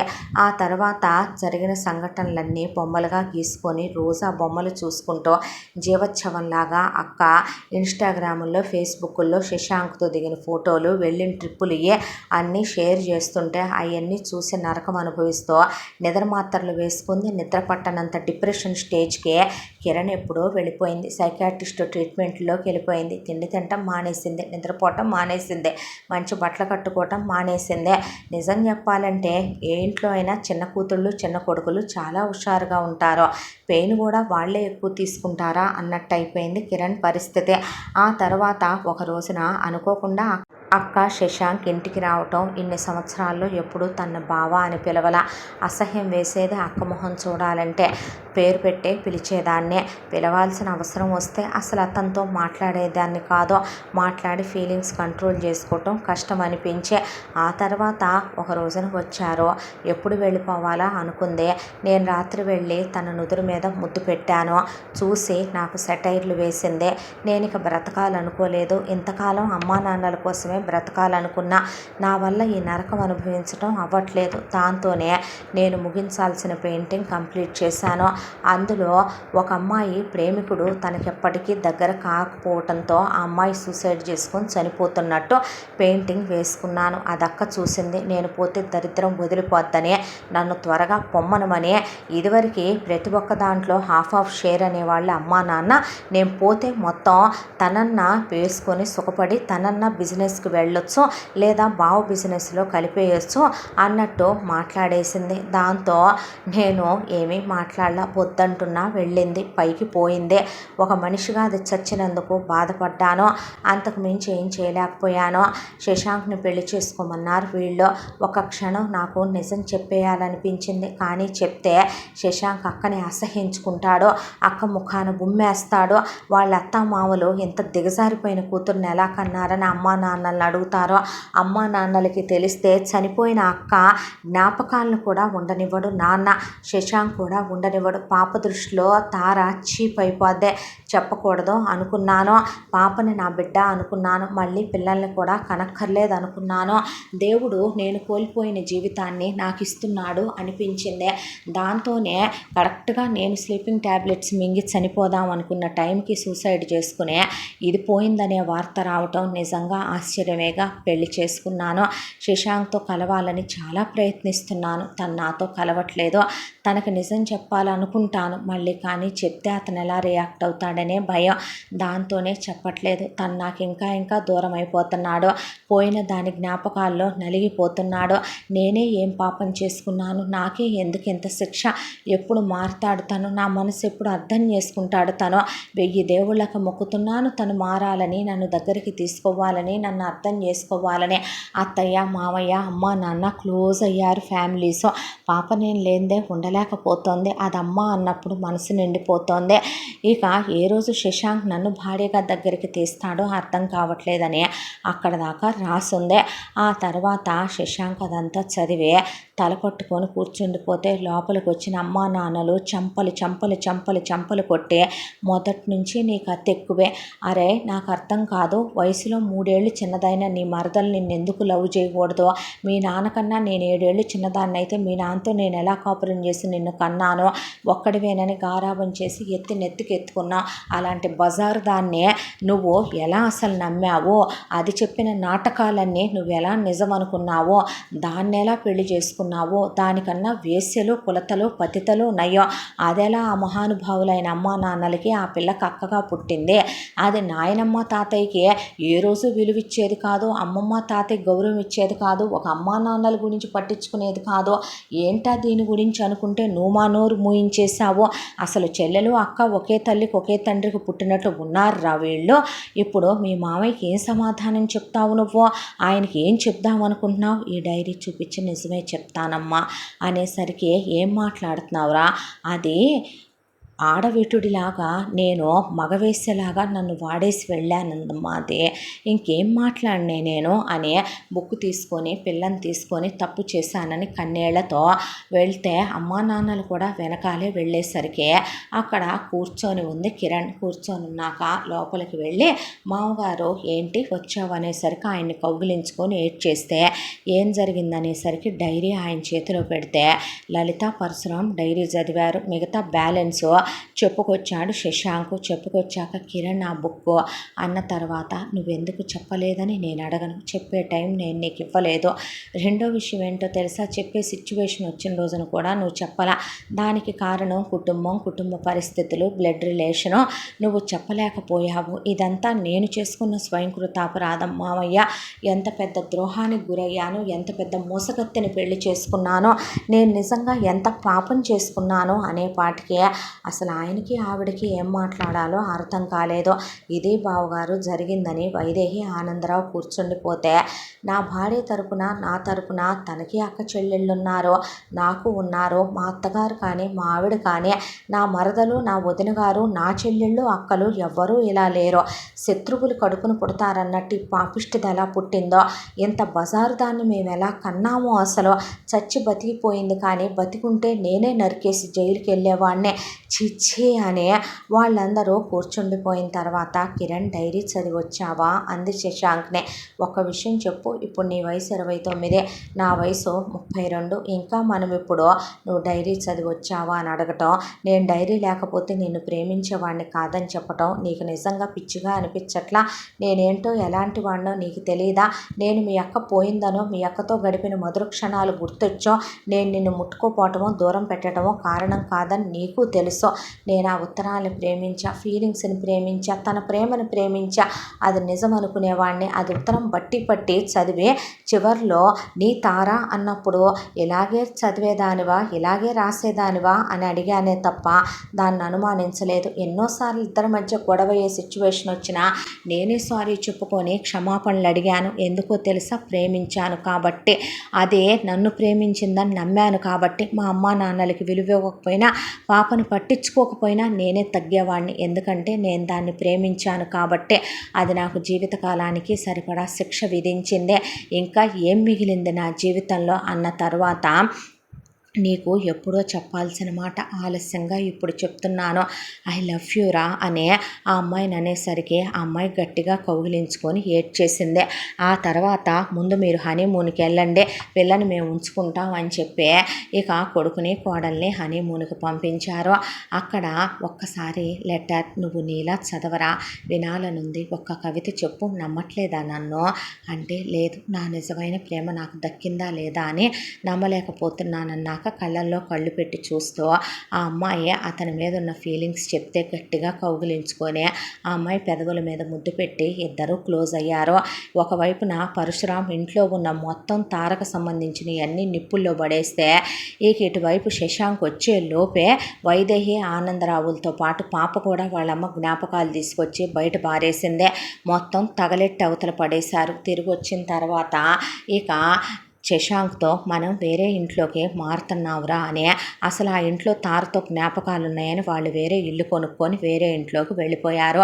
పరశురాం ఆయన బిజినెస్ అంతా కిరణ్ చెప్తే కిరణ్ పరశురాం బిజినెస్ చూసుకుంటూ శశాంక్ వాళ్ళ నాన్న బిజినెస్ చూసుకుంటూ ఆ తర్వాత కిరణ్ ప్రెగ్నెంట్ అయిందే. తమ్ముడా చెల్లా అని పాప అడిగితే తమ్ముడేనమ్మా అన్నాడు శశాంక్. అదేంటి చెల్లి పుట్టకూడదుగా, రేపొద్దున వాళ్ళకే పోయే కాలం వస్తుందో, మళ్ళీ నాలాంటి ఒకటి జీవితం బలైపోవద్దు. మావయ్య అంత ఓర్పు ఓపికలు నాకు లేవులే, మళ్ళీ ఒకడిని పెట్టి గేమ్ ఆడేస్తారు, ఒకడి బతుకు నాశనం అయిపోద్ది అన్న తర్వాత మన పిల్లలు అలా ఎందుకు అవుతారు? వద్దురా, చెప్పలేని అమాయకత్వం చేతకాంతనం నీదే, నాకు తెలుసుకోలేనంత వెధవ మైండ్ సెట్ నాదే. ఇంకొక బకరాగాడు ఎందుకు బలవటం, మన కొడుకే పుడతాడన్నట్టు కొడుకే పుట్టాడు. బ్రహ్మాంష్ అని పిల్లాడి పేరు పెట్టుకున్నారు. ఆ తర్వాత కిరణ్ ఆపరేషన్ చేయించేసుకుంది. ఇలా ఇద్దరు బిజినెస్లు కలిపేసి అమ్మాయి ఒక్కటే మీరు వేరే ఏముంటారని లలిత పరశురాముల్ని కూడా తెచ్చి ఇంట్లో పెట్టుకొని మనవడు మనవరాల్ని వాళ్ళు చూసుకుంటూ పేరుకి తారకడుపును పుట్టిందే కానీ ఉత్తమ లక్షణాలతో పెరుగుతూ సుజిత ఎంతో మంచిగా పెరుగుతూ బ్రహ్మాంషు ఇలా సంతోషంగా పిల్లల మంచి చెళ్ళు చూసుకుంటూ పోయిన పెద్ద కూతురు జ్ఞాపకాలు కూడా లేకుండా తుడిచేసుకొని అసలు ఒక కోళ్ళ అనేది వాళ్ళ జీవితంలోకి వచ్చి కొన్నేళ్ళు ఉందని వాళ్ళు తుడిచేసి పిల్ల తల్లి పేరు కూడా ఎత్తకుండా చివరికి అత్తామామల దృష్టిలో కోడలుగా తార పేరు కూడా వినిపించడం మానేసే భార్య అంటే కనీసం తనతో అన్నేళ్ళు కాపురం చేసినందుకు మనసులో ఒక మూలైనా అనిపించాలేమో. తార చేసిన ద్రోహానికి శశాంక్ దృష్టిలో అసహ్యం అనే రూపంలో మిగిలిపోయింది. తార అక్క చేసిన దిగజారిపోయిన తప్పులకి ఇంత చీప్ అయిపోయిందని కిరణ్ బాధపడేదే. కిరణ్ అప్పటి వరకు వేసిన వాళ్ళ మెమరీస్తో ఉన్న ఫొటోస్ అన్నీ పెట్టి పెద్ద హాల్లో డెకరేట్ చేయించే మొగుడికి ఒక మ్యారేజ్ డేకి స్పెషల్ గిఫ్ట్గా ఇస్తే చూసి కళ్ళల్లో నీళ్లు తిరిగిపోయినాయి శశాంక్కి. నిజమైన ప్రేమకి దేవుడే తోడుంటారంటారు. బహుశా దేవుడే మన ఇద్దరిని కలిపాడేమోనని ఆ అమ్మాయిని దగ్గరికి తీసుకొని సంతోషంగా ఇలా ఈ కథ సుఖాంతమైంది. ఇంతటితో ఈ కథ పూర్తి. మళ్ళీ మరొక మంచి కథతో కలుసుకుందాం. తప్పకుండా మన ఛానల్ని లైక్ చేయండి, షేర్ చేయండి, సబ్స్క్రైబ్ చేయండి, బెల్ ఐకాన్ క్లిక్ చేసి ఆల్ అనే బటన్ని ప్రెస్ చేయడం మర్చిపోకండి. ఇంత మంచి కథను మనకు అందించిన కథా రచయిత్రి జి యామిని శ్రీనివాస్ గారు. మరో మంచి కథతో కలుద్దాం. Thank you so much.